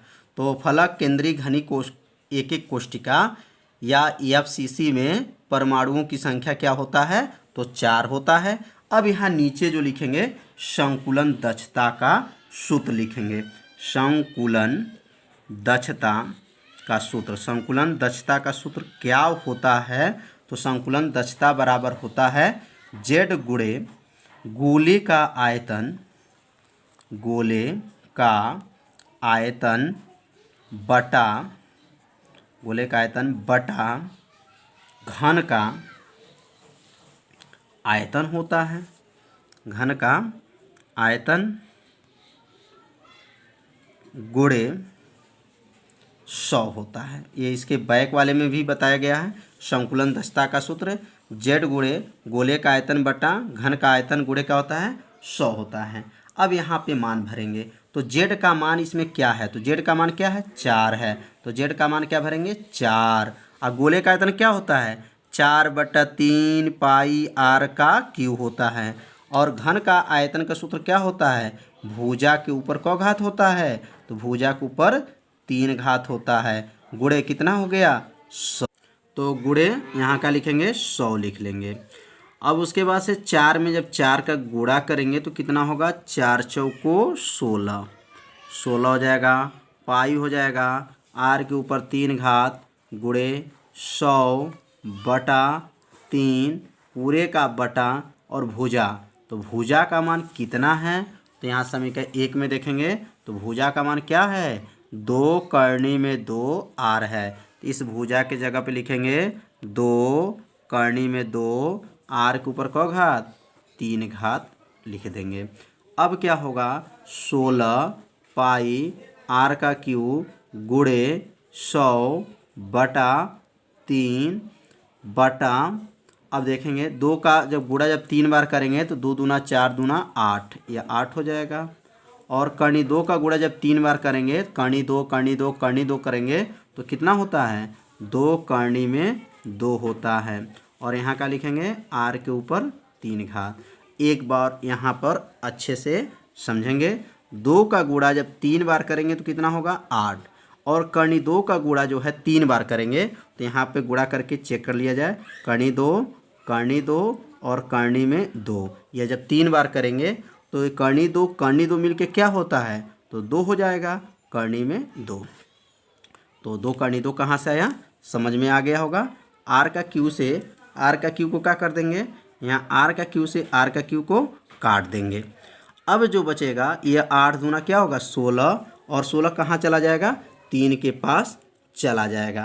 तो अगला लाइन लिखेंगे बराबर 16 पाई गुणे 100 बटा 3, यहाँ 3 लिखेंगे गुणे, यह कहा जाएगा 8 दूना 16, 16 करनी में 2।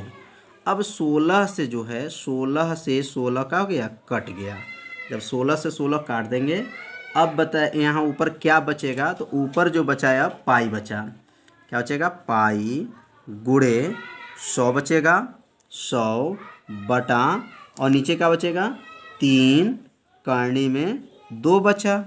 अब जो है इसमें मान भरेंगे तो पाई का मान कितना होता है, तो पाई का मान 3.14 होता है, गुणे का हो जाएगा 100 बटा, और नीचे लिखेंगे 3 करनी 2 का मान क्या होता है तो 1.41 होता है। अब यहाँ पे देखेंगे अंश का घात दशमलव, जो देखेंगे यहाँ पे दशमलव कितना स्थान है तो 2 स्थान पे है, और यहाँ पर भी देखेंगे दशमलव कितना स्थान पे है तो 2 स्थान पे है। जब दोनों का स्थान आपस में क्या हो बराबर हों तो दशमलव को क्या करते हैं हटा देते हैं। तो यहाँ नीचे लिखेंगे बराबर 314 गुणे 100 बटा, और नीचे हो जाएगा यहाँ पे 3 गुणे 141।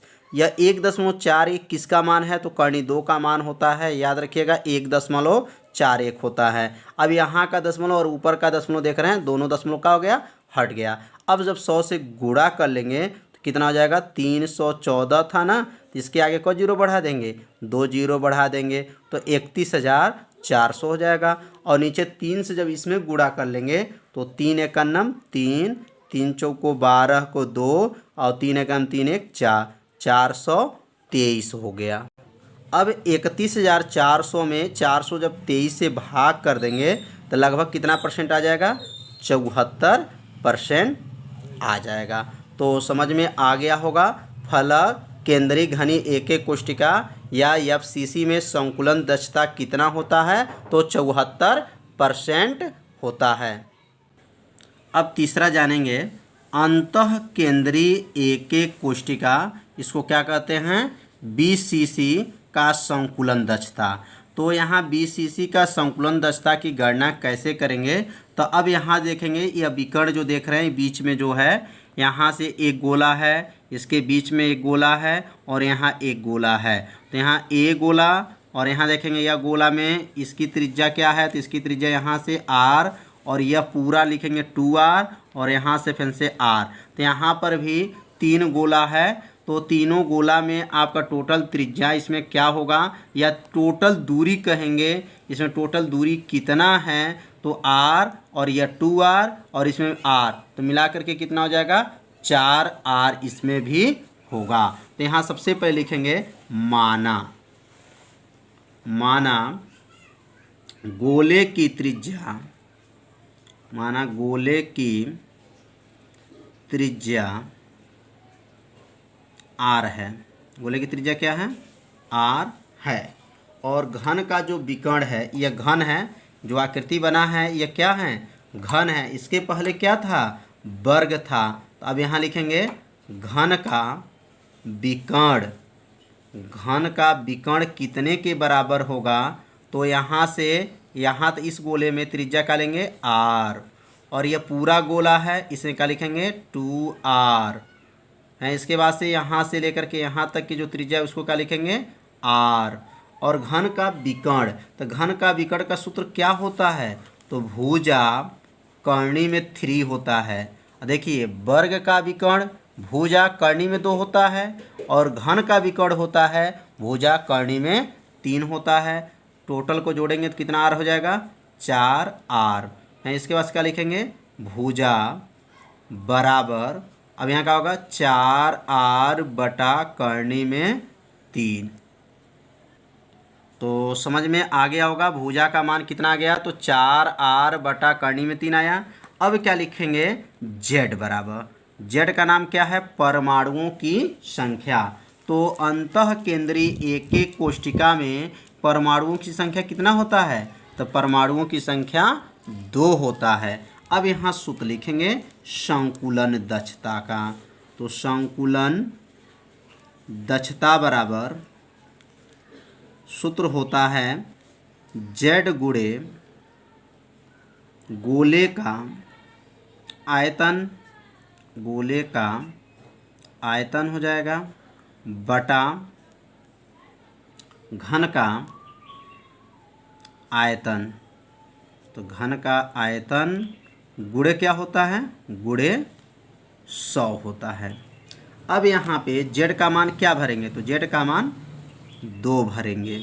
और गोले का आयतन का सूत्र क्या होता है, तो 4/3 पाई r का क्यू होता है, बटा घन का आयतन का सूत्र क्या होता है, तो भुजा के ऊपर क घात होता है 3 घात होता है, गुणे क्या हो गया 100 हो गया। बराबर करेंगे 4 में 2 का गुणा करेंगे तो 4 दूनी 8/3 पाई r का क्यू बटा, अब भुजा का मान, तो भुजा का मान यहाँ देख लेंगे, तो भुजा का मान क्या भरेंगे 4r बटा कर्णी में 3, ये भुजा के जगह पर रख देंगे। तो 4r बटा कर्णी में 3 के ऊपर क घात 3 घात गुणे 100। तो यह 8 कैसे आया, तो 4 में 2 का गुणा किए तो 8/3 पाई r का क्यू, और भुजा का मान क्या है 4r बटा कर्णी में 3। अब इसके बाद से इसको आगे सॉल्व करेंगे, तो अब लिखेंगे 8/3 पाई r का क्यू बटा 4 का गुणा जो है, 4 का गुणा जब 3 बार करेंगे तो 4 चौको 16 और 16 चौको 64, 64 हो जाएगा। और क्या होगा r का क्यू होगा बटा कर्णी 3 का गुणा जब 3 बार करेंगे तो यहाँ पे गुणा करके बताएंगे कर्णी 3, कर्णी में 3 और कर्णी में 3। जब कर्णी 3 का गुणा करेंगे तो क्या बनता है, तो 3 बनता है, और यह कर्णी 3 यहाँ उतार देंगे तो 3 कर्णी 3 होता है। जब कर्णी 3 का गुणा जब 3 बार करेंगे तो क्या आएगा 3 कर्णी में 3, तो यहाँ लिखेंगे 3 कर्णी में 3 गुणे क्या हो जाएगा 100। 64 कहाँ से आया, 4 का घन 64, और कर्णी 3 का गुणा जब 3 बार करेंगे तो क्या आता है 3 कर्णी 3 हो जाएगा।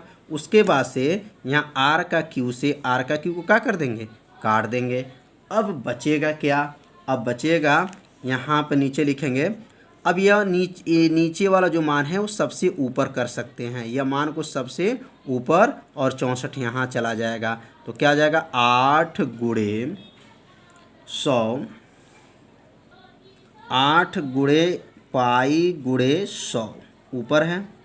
अब है गुणे, यह नीचे से चला गया ऊपर सबसे ऊपर, तो 3 कर्णी में 3। अब पूरे का बटा, और नीचे क्या है, तो 3 है गुणे 64 है, तो 3 गुणे 64, 3 या और 64 या, ये नीचे वाला सबसे ऊपर, यह बीच में चला जाता है। अब यहाँ जो कटने वाला है उसको काट देंगे, क्या क्या कटेगा 3 से 3 खत्म, 8 से 64, 8 अठाई 64, 8 भी खत्म। अब उसके बाद से अब जो बचा है इसके नीचे नोट करेंगे। अब क्या बचा है, पाई बचा है, 100 बचा है, कर्णी में 3 बचा है, और नीचे क्या बचा है, तो नीचे 8 बचा है। अब कर्णी 3 का मान, कर्णी का मान कर्णी 3 का मान, और यहाँ पर किसका मान, पाई का मान को यहाँ रखेंगे। तो पाई का मान तो जानते हैं 14 होता है।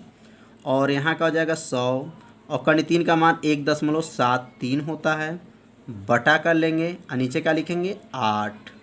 अब ये तीनों का गुणा करेंगे। तीनों का जब गुणा करेंगे अने तो क्या कर सकते हैं 100 से इसको दशमलव हटा देंगे 314 हो जाएगा। फिर से 1.73 में गुणा कर लेंगे तो गुणा करने पाएगा 543.22 बटा 8। अब 8 से जो है इसमें भाग कर देंगे तो कितना आ जाएगा 67.9 लगभग कितना लिख सकते हैं 68% माने प्रतिशत होता है। तो अंतः केंद्रीय एकक कोष्टिका या BCC का संकुलन दस्ता कितना होता है तो 68% होता है। तो समझ में आ गया होगा कि 68% कैसे आया। तो आज का जो